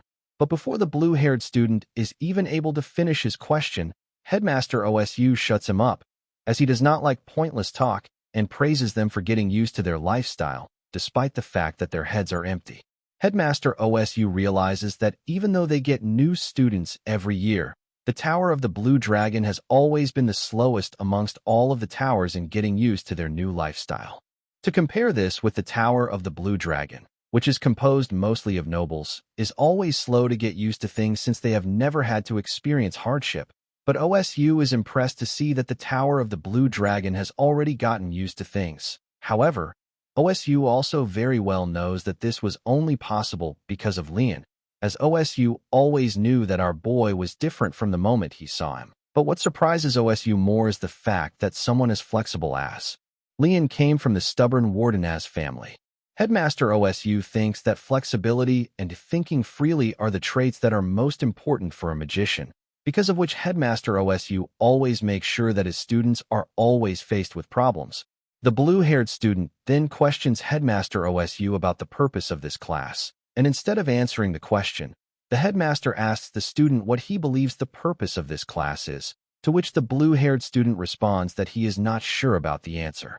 The headmaster, OSU, angrily informs the student that this class was added to the course due to the stupid emperor, who always comes here to force OSU to accept responsibility for the actions of those who have graduated from this institution. Headmaster OSU tells the blue-haired boy that a good number of their seniors have caused problems in the kingdom because of their ruined personality. So if in case someone were to be blamed for issues with their personality, Headmaster OSU can use this class as an excuse to avoid being punished for the actions of the students who graduate from this academy. The students get shocked behind the bizarre reason this class was designed. However, Headmaster OSU makes sure if the students understand everything. Headmaster OSU then tells the students that magicians are an unpredictable group of people in the first place, and the students should not try to deny it by saying that they are different, because statements like that will only anger the headmaster. Headmaster OSU then orders the students to open their book and read page 1 loud and clear. The students quickly open page number 1 and shout that they will not cause harm to ordinary people with their magic. The headmaster tells them to continuously read it louder and louder, on which the whole class starts to chant the first page loudly, while our boy, on the other hand, wonders if something like this will even work. Headmaster OSU finishes the class with that chant and hopes that today's class will help all of the students to develop a kind heart. Headmaster OSU then tells the class that he needs volunteers to help him with the class, on which no one dares to raise his hand. Our boy notices that everyone is looking away, and he himself thinks that being a class volunteer of Headmaster OSU's class sounds troublesome. After seeing that no one is willing to become class volunteer, Headmaster OSU tells them that they would definitely get in trouble if they do not raise their hand. However, the headmaster did not need to do anything because Leon, despite knowing how troublesome it would be, raised his hand, thinking that there might be some hidden benefits to this. Headmaster OSU gets amazed and comments that Leon is doing this to advance in this class quicker than others. However, Leon tells Headmaster OSU that it is an honor for a student to aid a student he respects. Headmaster OSU does not like Leon's attitude, as he hates hearing insincere things, but then decides to let it go because opportunities always seek out the proactive. Gaynandan, who was not expecting Leon to become class volunteer, asks Leon the reason if he is out of his mind, as there is no knowing what the crazy headmaster will do to Leon. However, Gaynando is stopped by one of the students, who tells him that Leon is not crazy. Rather, he is sacrificing himself for the whole class. Gaynando gets shocked by this and thinks that he also needs to step up for his friend's sake. But he is not able to gather the courage to stand up, despite trying his best, and instead of Gaynando, Ashen stands up to become class volunteer along with Leon. Headmaster OSU praises Ashen's family for being proficient in document, which means that Ashen is expected to do a great job. Our boy wonders if Ashen is also aiming for the same hidden benefits. However, he gets proven wrong when Ashen herself tells our boy that she is repaying our boy for his help last time. Our boy tells Ashen that there is no need for her to do that, but Ashen tells him that she cannot help it because the Dalkard family is always clear with the calculations. Headmaster OSU looks at both of them acting jolly and tells them that he is glad to find out that Leon and Ashen are on good terms. But there is something that they need to do right this moment. Headmaster OSU drops some papers at both of them and instructs them to copy all the student safety rules by the next class. The scene then shifts to Ashen, who is burning with the anger he has for Headmaster OSU, as Ashen repeatedly vows to never forgive the headmaster for making them do something this unnecessary when the headmaster can easily take care of copying it in an instant. Our boy, who has been observing Ashen for quite some time, wonders if she is going to faint from the anger. Leon knows why Headmaster OSU asked them to do this and thinks that the headmaster probably wants them to use magic if they are so upset about this task. But Leon and Ashen do not know how to use writing magic because the whole class cannot even use magic as basic as Illuminate. Leon gets up from his chair and wonders that if Headmaster OSU has got even a shred of conscience, then he would have left them a hint somewhere. Ashen sees Leon suddenly stand up, so she asks Leon about what he is trying to do, to which Leon responds that he is looking for a sliver of hope they can use to resolve this situation, and it can be anything that can be useful. Ashen gets frightened and asks Leon if it would be okay for them to do something like that, as it feels exactly like stealing. Our boy responds that they were not told by anyone to not do that. Moreover, this is the lecture hall of the headmaster, which means that they are allowed to do this. Ashen agrees with Leon's idea, as he also believes that stealing is alright once in a while, telling our boy that they should split up to make the search easy. Leon and Ashen start going through the things that are present on Headmaster OSU's desk, and soon realize that there is not anything among Headmaster OSU's belongings that would somehow help them. But as they are about to give up, Leon notices that there is a manna around one of the drawers of the desk. Leon tells Ashen that he has found the manna around the drawer, on which Ashen walks up to the desk and opens the drawer. As they open the drawer, they see Headmaster OSU pop out right in front of them, which scares the life out of them. However, Leon later realizes that it is an illusion magic. The illusion of the headmaster mentions that the fact that they opened this drawer means that they had the thought to cease their foolish labor. The illusion hopes that both of them manage to discover this answer at the earliest possible time, as it would be really pathetic if it took them ages to do it. The illusion then draws their attention towards the first magic circle of basic control that is inside the drawer, telling Leon and Ashen that it is better if they learn it as fast as possible, and after saying this, the illusion of Headmaster OSU vanishes into thin air. Ashen cannot believe that Headmaster OSU did this horrible act to them and gets infuriated, as Ashen does not like the methods Headmaster OSU is using to teach them. Ashen suggests to Leon that they should lodge a complaint to the headmaster, as Ashen believes that Headmaster OSU will listen to their complaint if both of them go together. However, Ashen gets shocked when he finds our boy engrossed in the basic control magic that was inside the drawer. Ashen calls Leon a traitor, on which Leon apologizes, but instead of agreeing with lodging a complaint, Leon tells Ashen to think carefully, as something like a complaint would not work against the crazy headmaster. Ashen thinks for a moment and concludes that Leon is right, as he believes there is a 95% chance that they will fail. However, Leon believes that they would certainly fail. Leon then suggests Ashen that they should quickly practice the first magic circle, which mentions that the most important things to consider when using basic control magic would be one's will, incantation, and one's movements, and the spell can be initiated by telling the object to move.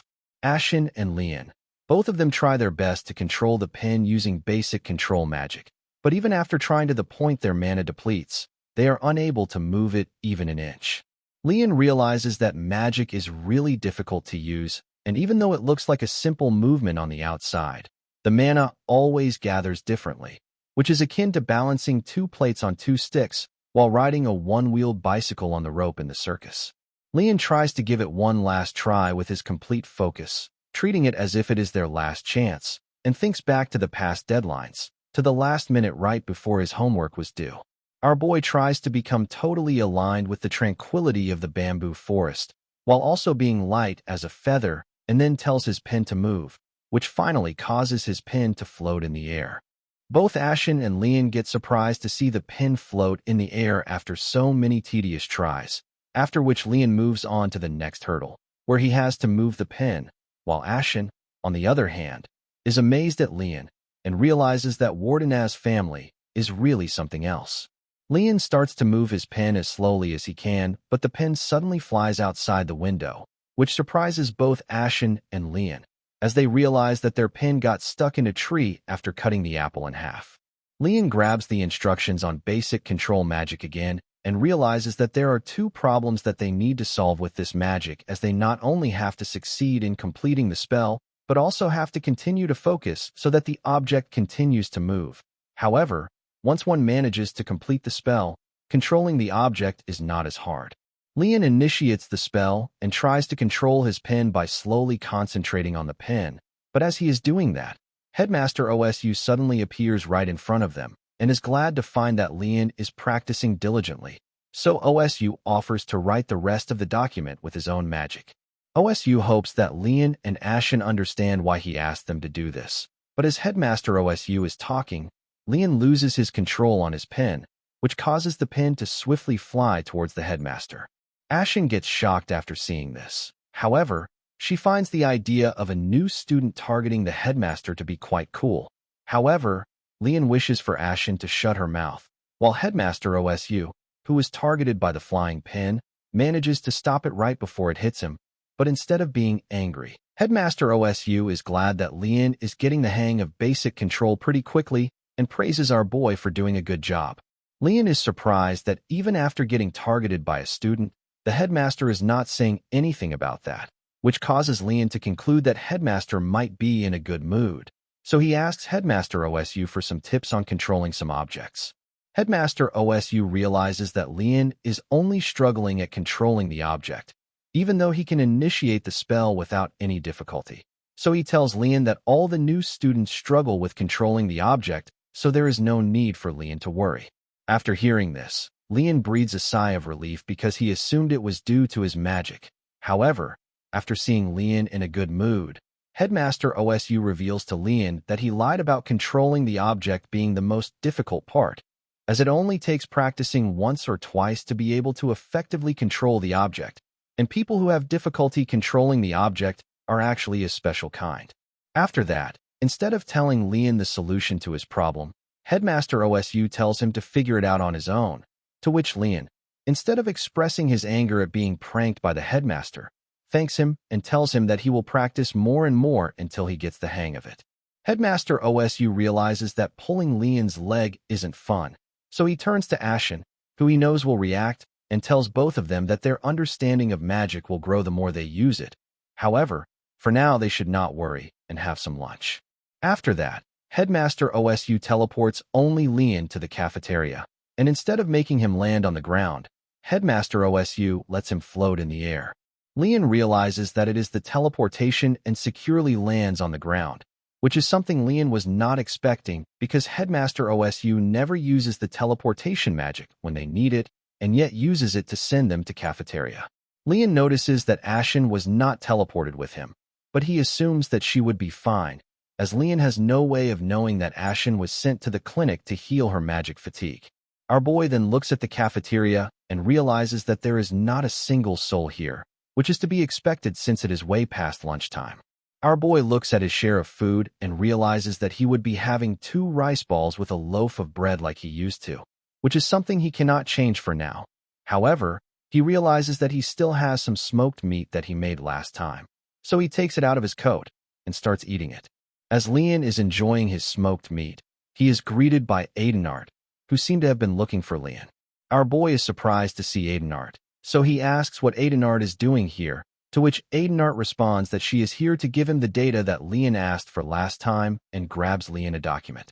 Lian thanks Adenard for compiling him a list of courses to get high grades in, but as he looks at the document, he realizes that it is about the popular lecture topics, instead of courses where Lian can easily get high grades. Lian gets surprised to find out that the basic understanding of the alchemy is at the very top, which is something he does not understand. The rest of the popular courses on the list are on imperial linguistics and ballroom dances, which Lian thinks is still better than nothing, but tells Adenard that there was a misunderstanding as he asked for courses where Lian would easily be able to get good grades. Adenard does not understand what Lian is talking about, so he asks Lian to explain himself, to which Lian responds that it is hard to get good scores on popular courses because of the overload of competitors, as compared to unpopular courses, where the lack of competitors make it easier for students to get good scores on.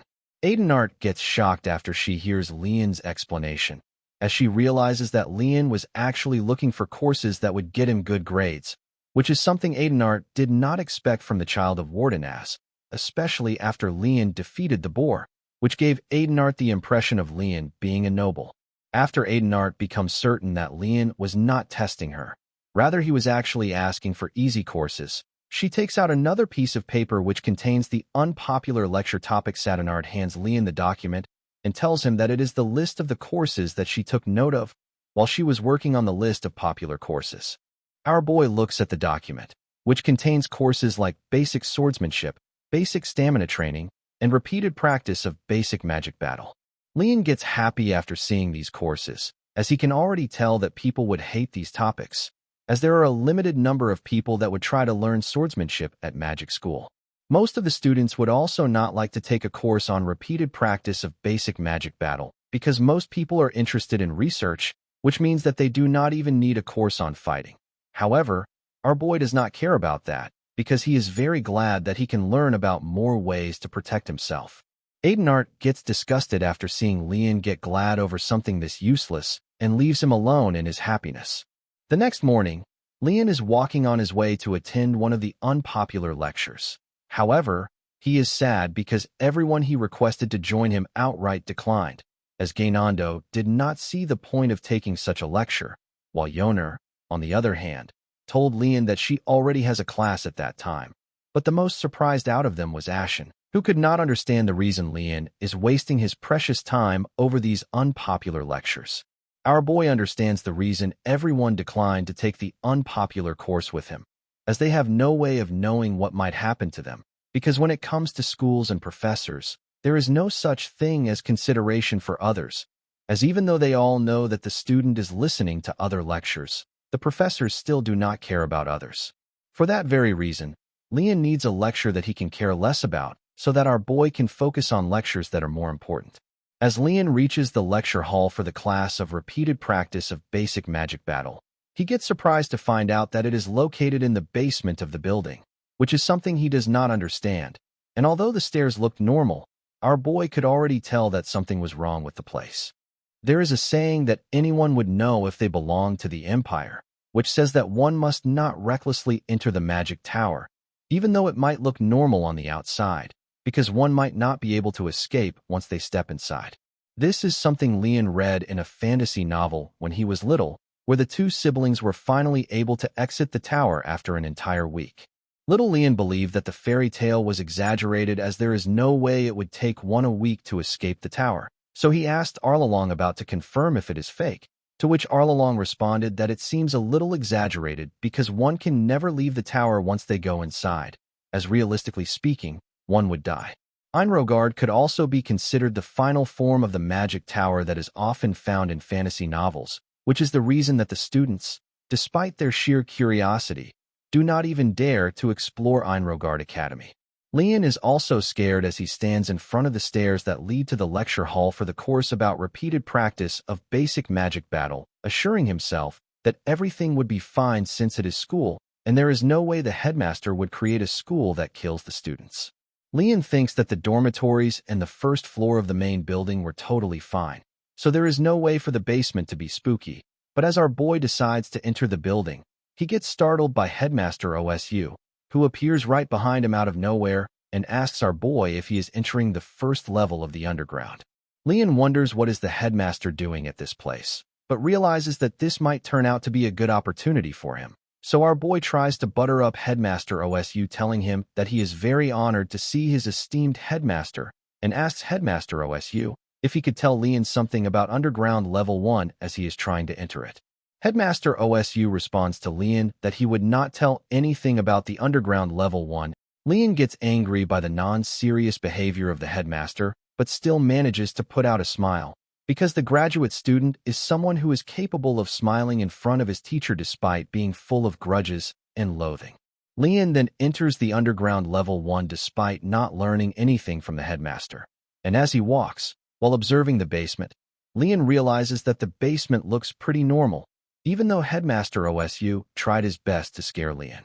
However, as Leon stands in front of the door of the lecture hall of repeated practice of basic magic battle, Leon feels that it is much more ominous than the rest of the basement, to the point that Leon wants to believe that he is mistaken.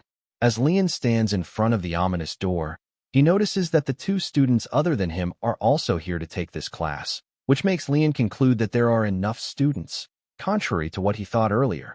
However, Leon gets bamboozled when the two students start to walk away from the lecture hall, because they were not supposed to attend this class, but they lost their way.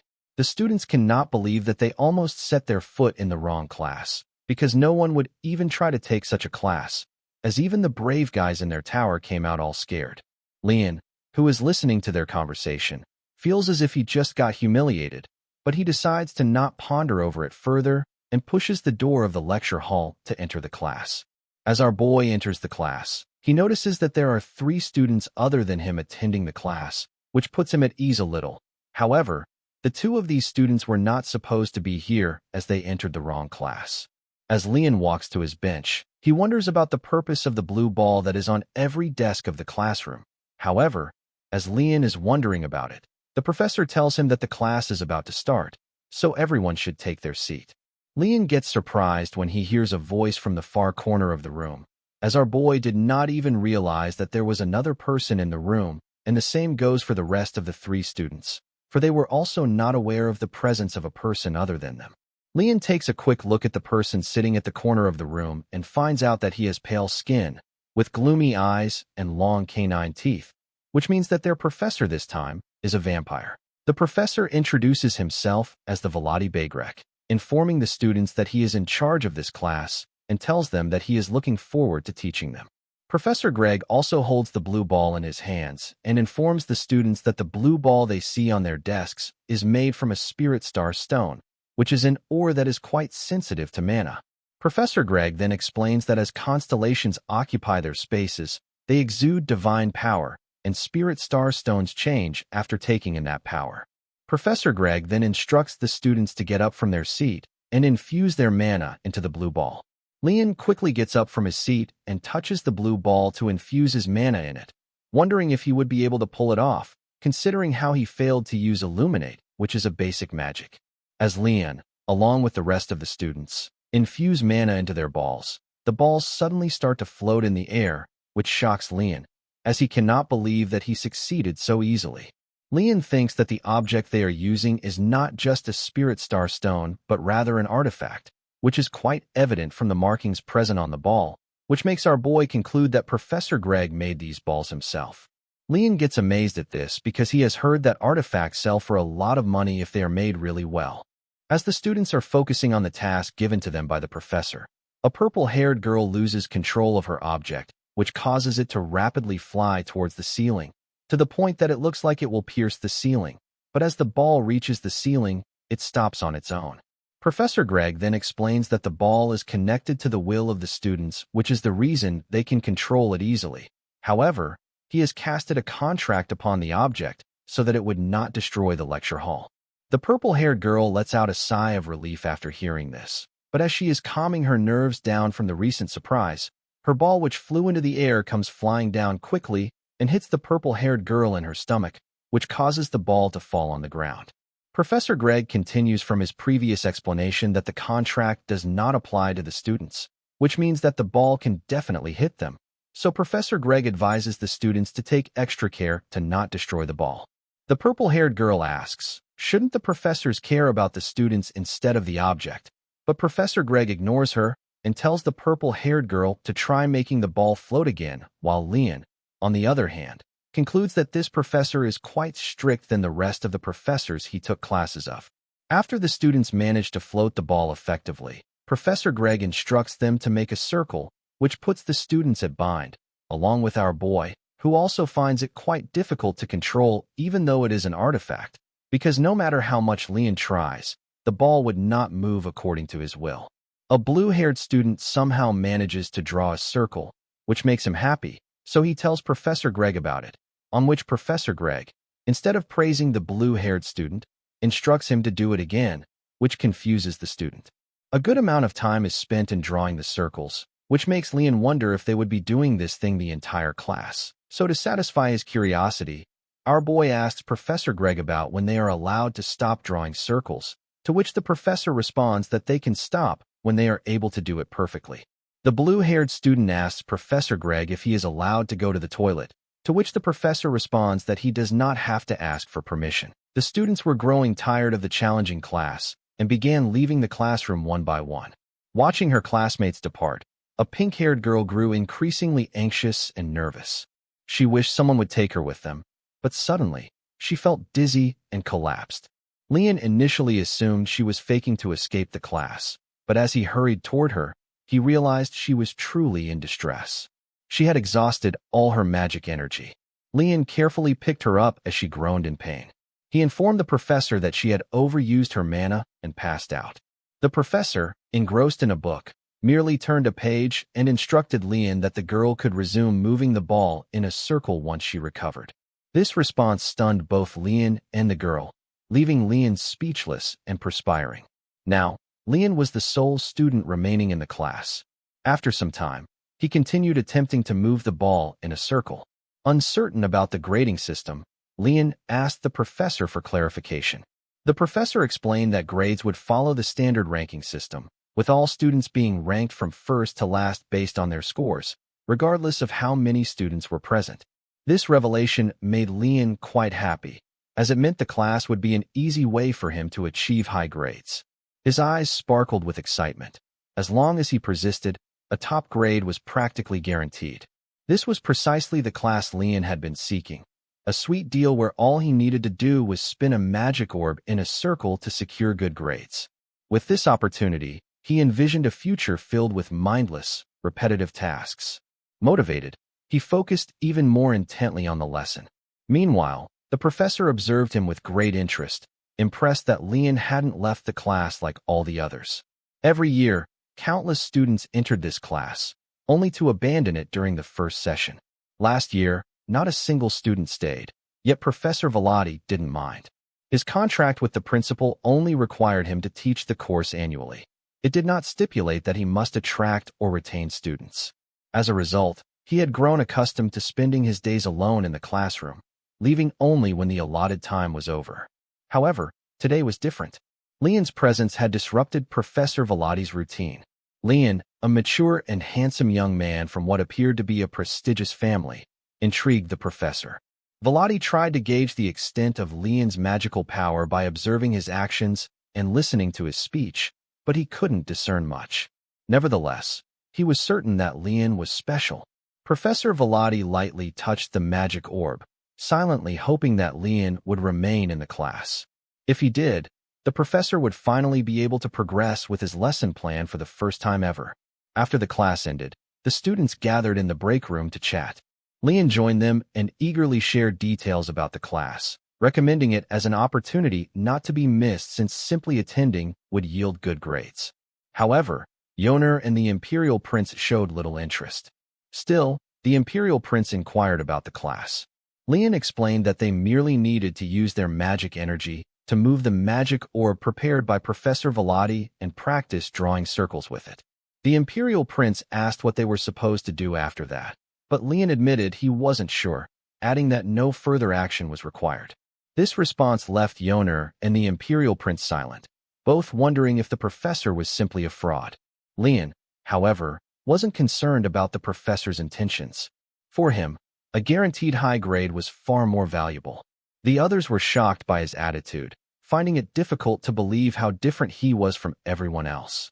Yoner thought to herself that she, too, was unlike the others, but while she might hesitate, Leon would do anything if it meant personal gain.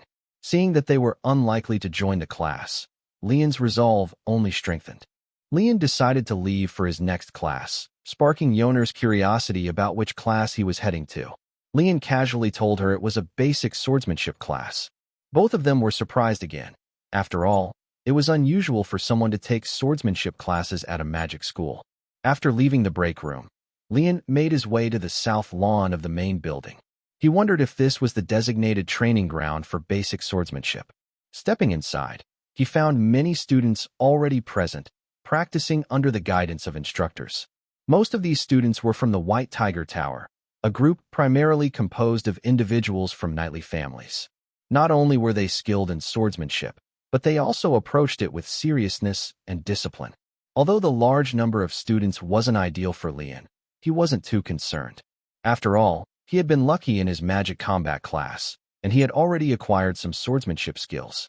As he mused over this, he noticed a few students whispering about him, remarking that he was from the Blue Dragon Tower. Not only that, but they also recognized him as someone from the prestigious Wardenaz family.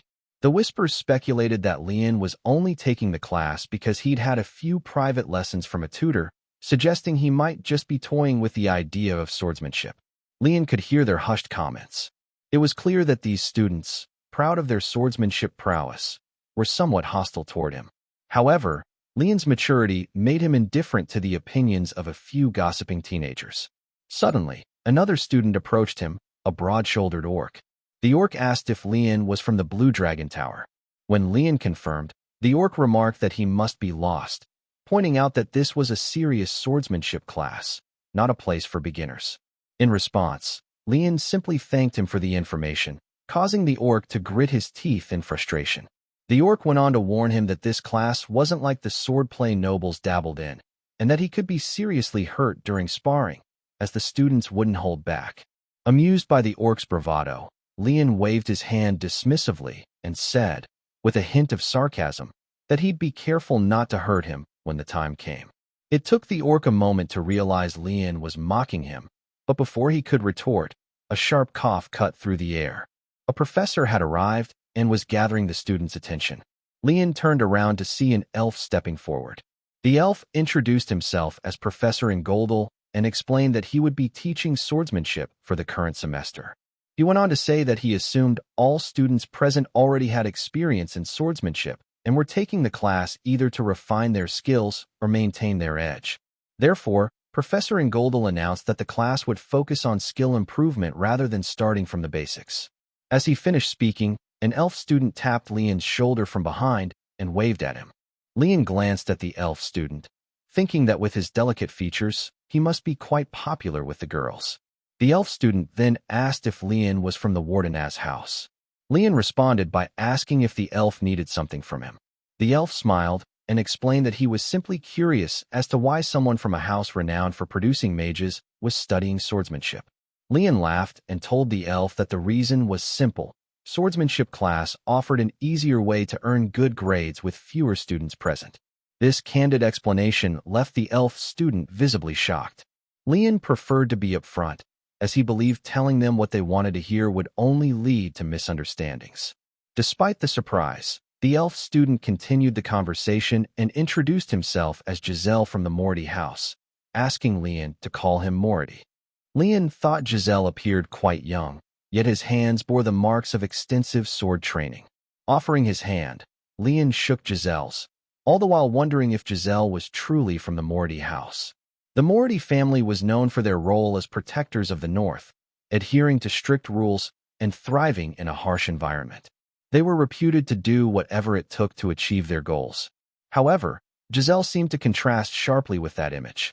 Then, Leon recalled how Nilia had been shocked to learn about his own background, which reminded him that rumors aren't always true.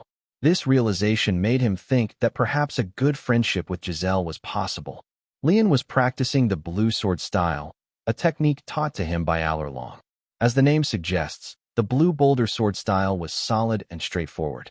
Most nobles were reluctant to learn it due to its challenging training regimen, but Leon had persevered and mastered it, following Alurlong's guidance. While Leon was practicing in the swordsmanship class, the professor observed him and was surprised to see that Leon was employing the blue sword style. Impressed, the professor complimented Leon on his solid foundation and asked for the name of his house. When Leon replied that he was from Warden's, the professor was visibly shocked. Despite Leon's magical background, his grasp of swordsmanship basics was remarkable. The professor continued, asking Leon why he was studying swordsmanship. Leon answered that he believed swordsmanship should be mandatory for nobles. The professor's shoulders slumped in disappointment, clearly not the answer he was hoping for. Realizing this, Leon recognized the same expression he'd seen on other professors' faces. He began to feel nervous, fearing that saying the wrong thing might affect his grades. Deciding to give the answer the professor likely wanted to hear, Leon quickly added that he used to think that way.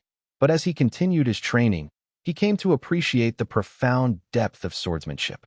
He explained that he couldn't wait to attend the class and delve deeper into its intricacies. This response made the professor light up with enthusiasm. He even exclaimed that it was a perfect answer, though he seemed embarrassed upon realizing he had said it aloud. Nonetheless, he managed to recover his composure. Internally, the professor admired Leon's dedication to swordsmanship and his ability to rise above his prestigious background.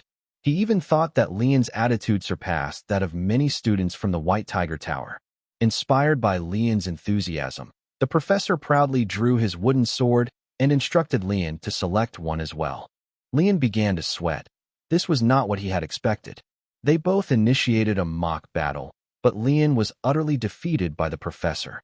During the sparring session, the professor commented that the blue boulder sword style was as solid as a rock, but its key was to never falter, no matter who the opponent might be.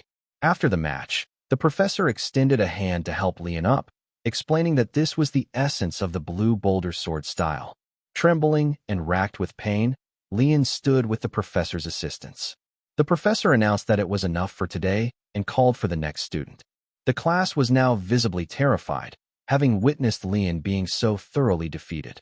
As the professor continued sparring with other students, systematically defeating them one by one, Leon limped over to sit down. His entire body felt stiff and numb from the repeated blows.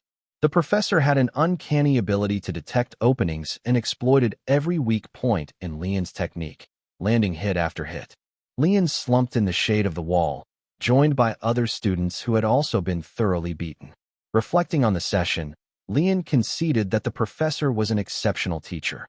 He realized that while the students from the White Tiger Tower were destined to become knights, the professor had effortlessly outclassed them all. If Alarlong could be described as a swordsman as solid as an immovable rock, then Professor Ingoldal was like elegantly flowing water, even with his prosthetic arm and leg. The professor wasn't just sparring with the students. He was mirroring their sword styles and offering tailored advice, demonstrating his deep understanding of the craft. This approach, Lian thought, proved that the professor was more than qualified to teach. Lian glared at the other students, wondering why he seemed to be the one getting hit the most. As the class neared its conclusion, the professor called out to Lian. He stood up, his nerves tightening as he wondered why he was being singled out. Then the professor also called Durgiu, the orc student. Durgiu stepped forward, and Lian's heart sank. Durgiu was the one who had tried to pick a fight with him earlier. Now, the two stood face to face as the professor ordered them to spar. The entire class erupted into murmurs, shocked by the announcement. Durgiu smirked and readily agreed, while the professor handed wooden swords to both of them. Durgiu radiated confidence, but he was clearly underestimating Lian. This realization sparked anger in Lian. He gripped his sword tightly, determined not to back down. He could have spent the day idling, but he had chosen to endure the punishment of swordsmanship practice precisely to prepare for moments like this. With a determined grin, Lian assumed his battle stance, ready to face Durgiu. Professor Ingoldal had a simple reason for choosing Lian and Durgiu. They were, in his estimation, the two most outstanding students in the entire class. Swordsmanship, after all, was not merely about mastering theory. A true swordsman could only discover the true path of the blade through countless hours of dedicated practice. For example, a student might perfect a technique aimed at striking an opponent's neck, but if that was all they relied upon, it would fail against an opponent who could simply dodge.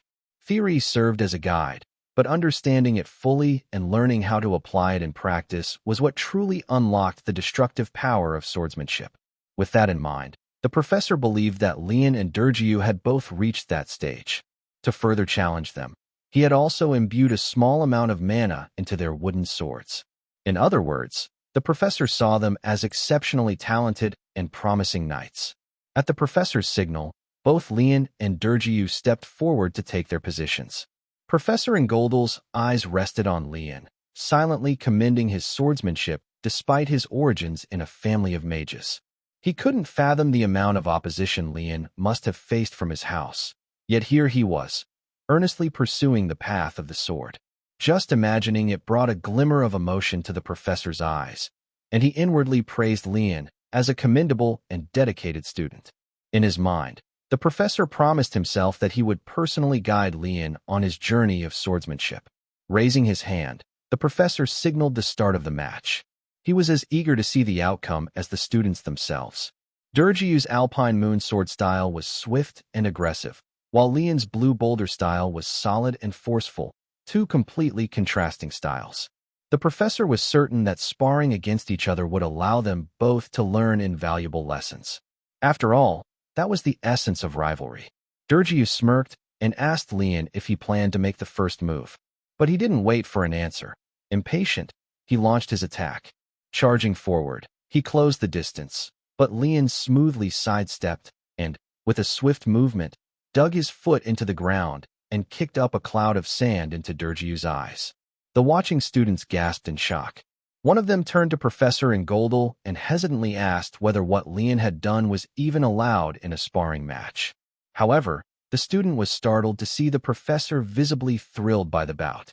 In battle, one must do whatever it takes. There is no right or wrong, only survival.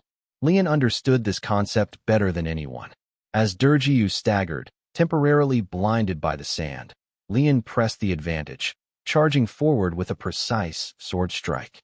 Meanwhile, Professor Ingoldal glanced at the other students, predicting that they likely didn't understand this level of pragmatism yet. They had grown up in noble houses that prized honor above all else. The murmurs of disapproval among them, whispers about Lian's tactics being unfair, were predictable. But the professor recognized that Lian's mindset, which prioritized victory over appearances, embodied the essence of true swordsmanship. Lian's sudden charge caught Derjiu off guard. Flustered, Derjiu raised his sword to block the attack, his hands trembling with the effort. Derjiu couldn't believe he had fallen for such a simple trick. He realized that his preoccupation with Lian's background had made him careless. Still dazed, he struggled to recover as Lian pressed the attack. Lian decided to force Derjiu into a corner, launching a flurry of heavy strikes. During his earlier sparring session with Professor Ingoldal, Lian had observed Derjiu's movements and recognized that Derjiu's skills were far from average. Determined to gain the upper hand, Lian tried every means possible to corner him. At a critical moment, Lian stepped on Derjiu's foot, creating an opening that allowed him to press his advantage. With Derjiu's foot pinned, Lian continued his relentless assault, leaving Derjiu no opportunity to counter. Frustrated and left with no other option, Derjiu fell to the ground, using the momentum of his fall to spin backward and create distance between them. Lian was momentarily taken aback by Derjiu's unexpected maneuver. Meanwhile, Derjiu, though frustrated and humiliated by the situation, understood that now was not the time to worry about pride or reputation. The surrounding students were equally shocked, but Professor Ingoldal praised the two combatants for their outstanding match. Feeling thoroughly humiliated, Derjiu stood up and charged at Lian with renewed determination, vowing that he would not forgive him. Derjiu's strikes were powerful and aggressive, but Lian remained composed, skillfully parrying each blow. Professor Ingoldal watched with growing surprise and admiration. The match was turning out to be far more intense than he had anticipated. Silently acknowledging that while he had known Derjiu was talented, he hadn't expected him to display such skill with the moon sword style. Despite his aggression, Derjiu's stamina was visibly flagging under the strain of his heavy strikes. In contrast, Lian maintained his composure, responding to each attack with minimal but precise movements. Observing Derjiu's increasingly erratic movements, Lian realized that his opponent was becoming too worked up. When Derjiu launched another aggressive swing, Lian blocked it with ease. Suddenly, Derjiu felt the full, fierce force of Lian's counterattack. Lian charged toward Derjiu, keeping his emotions carefully hidden. He knew the odds were in his favor. Derjiu's judgment was clouded by frustration, and his wasted movements were draining his energy. There was only a faint trace of mana left in Derjiu's sword, a clear sign that he was reaching his limit. This gave Lian the perfect opportunity to use a small amount of his own mana, just enough to secure victory without exhausting himself. The match was nearing its end. They continued clashing, but Derjiu was beginning to feel disoriented, wondering if he wasn't putting enough strength into his strikes. He couldn't understand why Lian wasn't showing any signs of fatigue. Meanwhile, Lian maintained a poker face, which made Derjiu feel as though he was smashing against an immovable stone wall.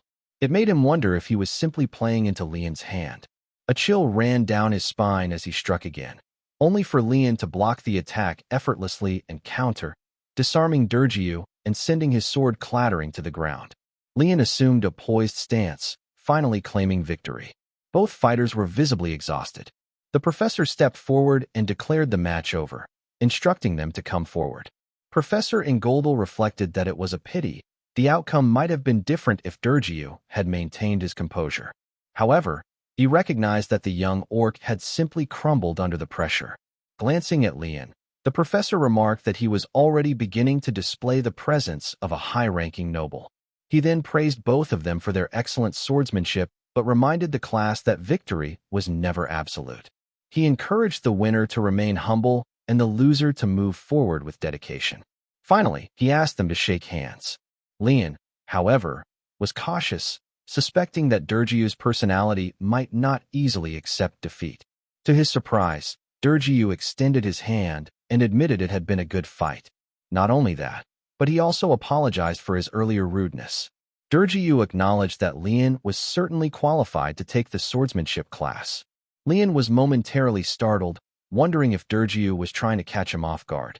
But seeing the sincerity in Derjiu's expression, he accepted the gesture, and they shook hands. The professor began to clap, though the other students remained silent. He cast a sharp glance at them, prompting them to join in, and soon the class was applauding. Later that evening, the swordsmanship students gathered together. Someone remarked that Derjiu You shouldn't just leave things as they were after being humiliated so thoroughly by Lian. It was Morty who made the comment. Durgiu, sweating nervously in front of Morty, insisted that he had lost simply because he wasn't skilled enough. However, another student argued that Durgiu's defeat was due to Lian's trick of kicking dirt into his eyes. Other students chimed in, insisting that it wasn't entirely Durgiu's fault. Hearing all this, Durgiu still insisted that his defeat was entirely due to his own lack of skill. Morty interjected, dismissing Durgiu's explanation, and declared that the real issue was that the honor and pride of their tower had been tarnished because of Durgiu's loss. Therefore, he argued, Durgiu's family should bear the responsibility. Since Morty's house was at the center of all the families, Durgiu asked how exactly that responsibility should be handled. Morty snapped his fingers, replying that it was simple. Durgiu had lost because he had faced Lian alone, but if they confronted him as a group, the problem would be solved. At his signal, two other students approached Durgiu, apparently ready to join in. However, Durgiu rejected the idea, saying that what they were proposing was unbecoming of a knight. Coldly, Morty retorted that only losers would spout such nonsense. His words sparked murmurs among the students, who began to question whether such an approach was truly necessary. Laughing at their hesitation, Morty taunted them, asking if anyone else had a problem with his plan. The group fell silent, but Durgiu, standing firm in his principles, still refused to participate and turned to leave. Morty mocked him, calling him a coward, and then announced that he would need someone to replace Durgiu. Hearing this, another student stepped forward, volunteering to join. Durgiu knew Lian's skill well and believed in his abilities, but it would now be 3 against 1, and not just any 3. These students were all from knightly families and had been trained rigorously. Durgiu couldn't simply stand by and watch, knowing it would wound his pride as a knight. No matter the outcome, he resolved to stand with Lian. After a while, Durgiu rushed to find Lian to warn him, but to his astonishment, a rock shot through the air like an arrow, striking near him. He realized, with a shock, that one of the students who had planned to attack Lian had already been defeated and lay sprawled on the ground. The remaining students were frozen in fear as Lian, wielding magic, stood ready to face them. Durgiu found himself breaking into a cold sweat, overwhelmed by the unexpected turn of events. Not long ago, Lian found himself encircled by a group of students, all intent on exacting revenge for that day's mock battle. Their goal was clear, to beat him so thoroughly that he'd never dare enroll in swordsmanship class again. Lian, puzzled, speculated that their aggression stemmed from the earlier sparring match. Deciding to confront the situation strategically, he attempted to intimidate them by invoking the authority of his noble house. Although they hesitated momentarily, their determination did not waver. Clearly, someone or something was emboldening them to act so brazenly. Lian quickly surmised that a hidden mastermind was orchestrating the encounter, likely assuring them they'd be protected if matters escalated. Taking a deep breath, Lian commented sarcastically on the students' lack of critical thinking, asserting that they wouldn't have dared to act on their own. He demanded to know who had instigated them, pressing whether the person belonged to a house too influential to ignore. The question visibly unsettled them. However, one student shouted defiantly, urging the others to ignore Lian and close in. Even Lian admitted to himself that facing 3 opponents at once might be too much. He recalled Hourlong's advice: if outnumbered, retreat. Yet his escape routes were effectively blocked. Just then, a memory sparked: his recent magic practice. The stones scattered across the ground were similar in size to the quills he had trained with. Concentrating, Lian activated his magic and began manipulating the stones telekinetically. The display left the students stunned. The realization that Lian had already achieved such precise control over magic unsettled them. For a brief moment, they questioned whether the Warden's house was on an entirely different level. Lian, satisfied with the success of his spell, decided to escalate the tension. To further intimidate them, he struck one of the students on the head with a stone, taking the student down. Even Lian was taken aback. He hadn't intended to do that. The incident served as a sobering reminder that proficiency in magic demanded rigorous control and practice. Now terrified, unable to comprehend Lian's rapidly advancing power, his very presence radiated an aura that made their resolve falter. Though the outcome differed from Lian's original intent, he chose to capitalize on the moment. With piercing eyes and a commanding aura, he challenged them, inviting them to attack if they wished to die. That was enough. Shaken and overwhelmed, they grabbed their friend and fled. Dorjiu, who had been silently observing, approached slowly. Lian, still on edge, wondered if Dorjiu intended to fight too. But Dorjiu shook his head, clarifying that he had not come for conflict. Once the tension settled, he began explaining who was behind the orchestrated assault. Lian frowned, struggling to recall the name, until Dorjiu gently offered it. Giselle. Lian questioned aloud why Giselle would go to such lengths over a simple sparring session. As he mulled it over, he noted the stark difference between his own tower and the White Tiger Tower. In Wardenaz, familial warmth and mutual respect prevailed despite the presence of powerful houses. But the White Tiger Tower felt frigid, ruthless, even predatory, as if its members were perpetually clawing their way up by stepping on others. While Dorjiu sketches a rough image of Giselle in the dirt, Lian stares at it, suddenly recalling seeing him in class. Giselle had always appeared friendly and warm, constantly smiling. But now, Lian's thoughts twist and churn. Maybe Giselle was different beneath the surface. Maybe that smile was just a mask concealing something sharp and dangerous. Dorjiu remarks that you can't judge people by appearances, but Lian mutters that's exactly why good-looking guys can't be trusted. The popular ones are the worst. Maybe if everyone stopped pretending and showed their true faces, no one would get fooled. Dorjiu waves a hand in front of him, asking if Lian is even listening, but Lian isn't paying attention. His mind is tangled in questions, especially why Giselle even came near him. Lian drops down beside the fire and stares into the flames. In a quiet voice, he says it feels strange that Giselle is making such a big deal over one sparring match. It shouldn't matter that much. Dorjiu leans in, explaining that the fight was just a pretext, a convenient excuse. There are deeper motives at play. He reminds Lian that he's from the house of Wardenaz, a name with influence and weight. If Giselle can defeat someone from such a prestigious lineage, it would elevate his own reputation among the first-year students. Lian's expression tightens. His heart sinks as realization dawns. Giselle isn't seeking a fight. He's seeking leverage. He wants to use Lian as a pawn to bolster his own image. That thought stings. Dorjiu's eyes darken with concern.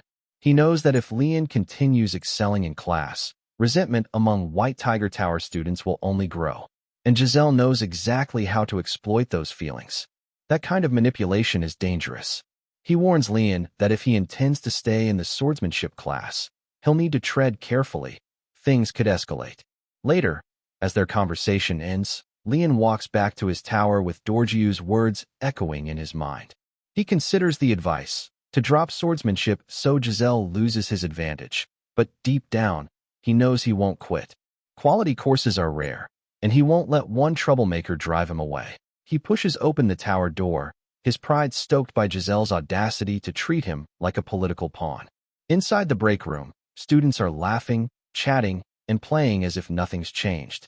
Putting on an act, he limps dramatically and tells everyone he was attacked by students from White Tiger Tower. For effect, he fakes tears and claims they beat him simply because he belonged to another tower. The room erupts. Shocked and furious, the students rally around him. One yells that if it had been the Imperial Prince Ganando who was attacked, maybe they would have stayed silent. But this was Lian. Ganando is stunned to hear it, but the most shocked is Lian himself. His classmates are far angrier than he expected. Weapons are drawn. A fight is brewing. Lian tries to calm them, to de-escalate, but no one listens. They all feel indebted to him.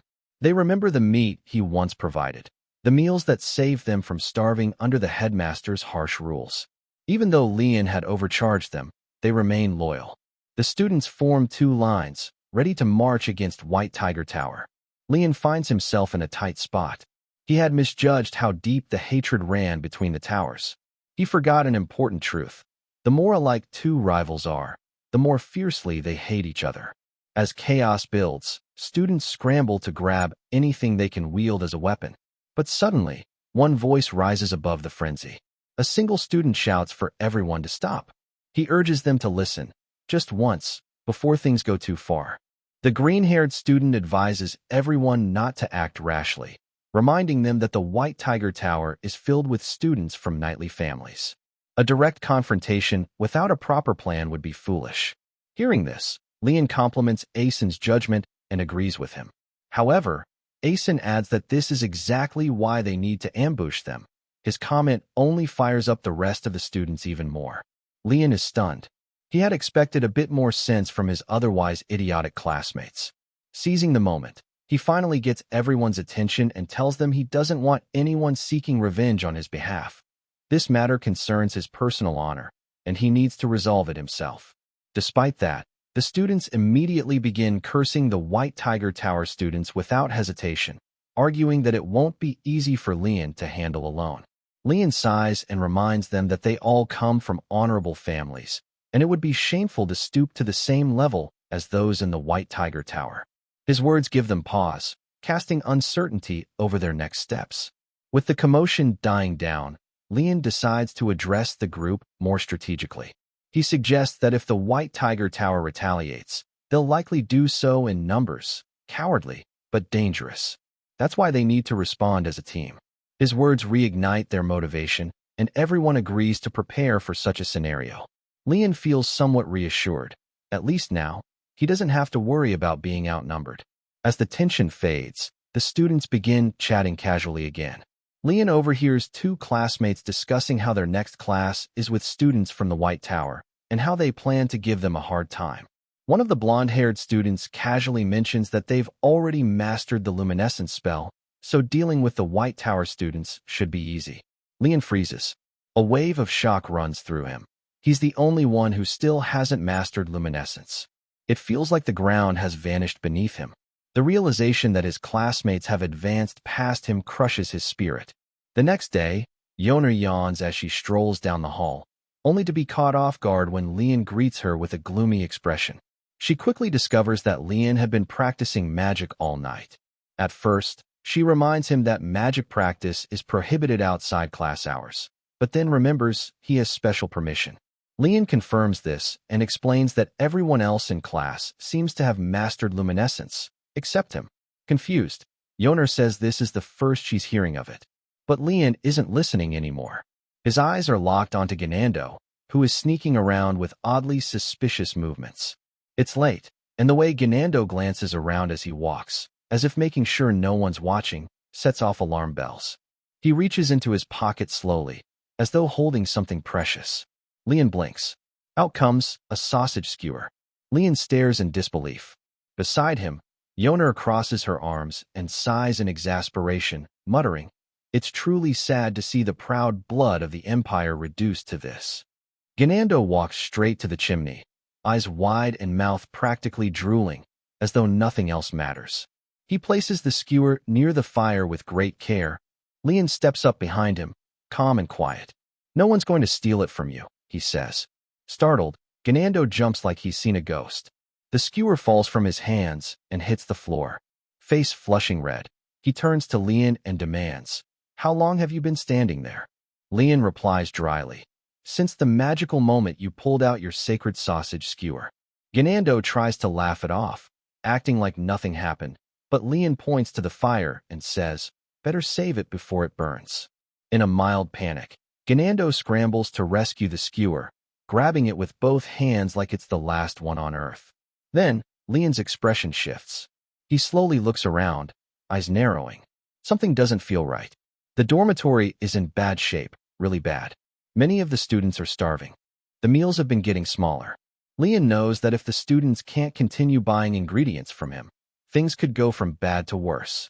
He decides he needs to come up with something, a food strategy, but when he thinks about the storage room, his face twists with concern. The shelves are nearly empty, and the supplies are running low. Worst of all, Lian has come to an important realization. Professor Urgulm is incredibly stingy. Every time anyone tries to sneak extra food from the cabin, the professor appears almost magically, blocking their path with a stern face and waving his spoon like a sword. Lian and the others quickly agree that sneaking food won't work. They'll need to create a diversion. Later, in the basic magic class, the students gather and greet Professor Garcia. She's highly observant, and takes a genuine interest in her students, often noticing even the subtlest changes. The first thing she observes is that, by the end of the first week, the students have grown visibly ravenous. The second is the tension rising between the towers. While she accepts that competition is natural, especially among students from such different backgrounds, the rivalry between the Blue Dragon Tower and the White Tiger Tower has grown far too intense. She senses the growing hostility and immediately spots two students on edge. With a firm voice, she tells them to sit down. Although the principal believes students grow stronger through competition, Professor Garcia doesn't fully agree. Left with no other option, she quietly exerts her aura to intimidate them. She believes it would be far better if the students simply got along. Smirking, she lets her overwhelming aura fill the room and instructs everyone to take their seats. Startled and intimidated, the students sit down without a word. Once silence falls, she asks if anyone has successfully mastered the Luminescence spell. Yawning, Leon raises his hand. He had practiced all night, pushing himself to exhaustion. He didn't want to fall behind his classmates. But as he looks around, he realizes he's the only one with his hand raised. Shocked, he turns to the golden-haired student who had claimed the night before that he'd mastered it. The student scratches his cheek and admits that he had only grasped the general idea of the spell. He hadn't actually cast it yet. Then, laughing proudly, he adds that he'll be able to do it soon. After all, he's a noble. Leon trembles with frustration. He realizes he fell for a bluff. He clenches his fists. His efforts feel wasted. Professor Garcia then praises two students who have successfully cast the Luminescence spell, Leon and the Imperial Prince. Leon's eyes drift toward the princess, thinking this might be an opportunity to build some rapport with her. But to his dismay, she's glaring at him, and he has no idea why. Moments later, Asen approaches and quietly informs Leon that the Imperial Princess has been hearing strange rumors about him. Confused, Leon asks for details. Asen reveals that malicious rumors are spreading, claims that Leon isn't genuinely pursuing truth or knowledge, but is simply desperate for high grades. Asen grits his teeth, clearly upset, and calls the rumors nonsense. But Leon isn't so sure. A part of him fears there might be some truth to it. Leon can't argue, because it isn't wrong, so he simply turns away and shrugs, silently thinking about how upset Asen must be with him. Asen continues, expressing his disappointment in the princess. He says the real problem is the person who started the rumors, but what truly bothers him is how easily the princess believed something so absurd. Leon responds calmly. She believes it because she wants to. The comment stuns Asen, saying that Leon is far too understanding for his own good. Deeply moved, Asen reflects on how their academy is full of children from prestigious families, yet none of them come close to embodying nobility like Leon does. Tears well up in Asen's eyes as he apologizes for ever doubting his father, thinking that perhaps he was sent to the Magic Academy just to meet someone like Leon.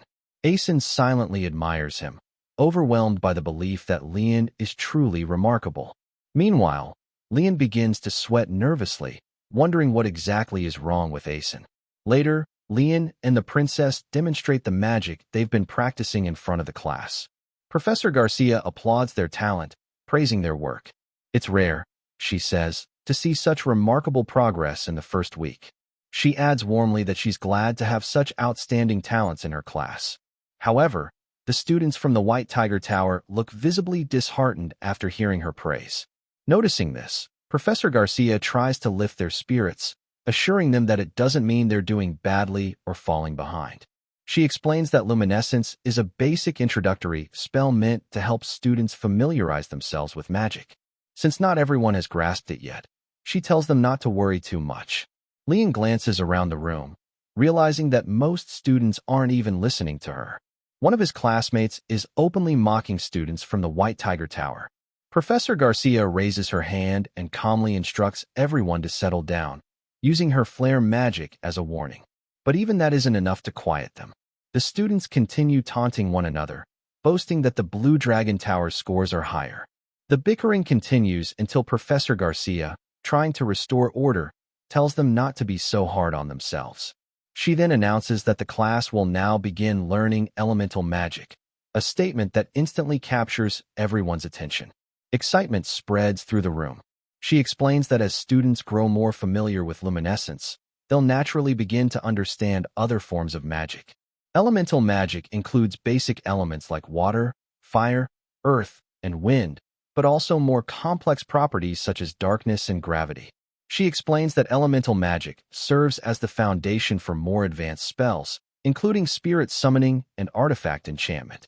To help the class grasp the importance, she compares learning elemental magic to studying arithmetic before progressing to higher mathematics. Even mastering the basics of elemental magic is enough to be considered highly talented in most magical circles. The students, including Leon, sit upright, eagerly anticipating the lesson. Professor Garcia lifts a weapon and announces that they'll be testing various elemental affinities today. Every student, she explains, has a natural element that suits them best. As chatter breaks out among the students, the professor firmly slams the weapon into the ground to regain their attention, and with that, the test begins. Suddenly, a candle appears in front of each student. Professor Garcia explains that the task is similar to their previous one, but this time, they will be creating fire instead of light. She warns them to be cautious. The professor continues, explaining that they must recite the incantation with intent from the heart. To demonstrate, she raises her weapon and casts a flare spell, producing a blazing column of fire. The sight electrifies the class. Leon tries to maintain a composed expression, but he can't help blurting out his thoughts. Magic really is awesome. As the flames vanish, the students excitedly shout, eager to try for themselves.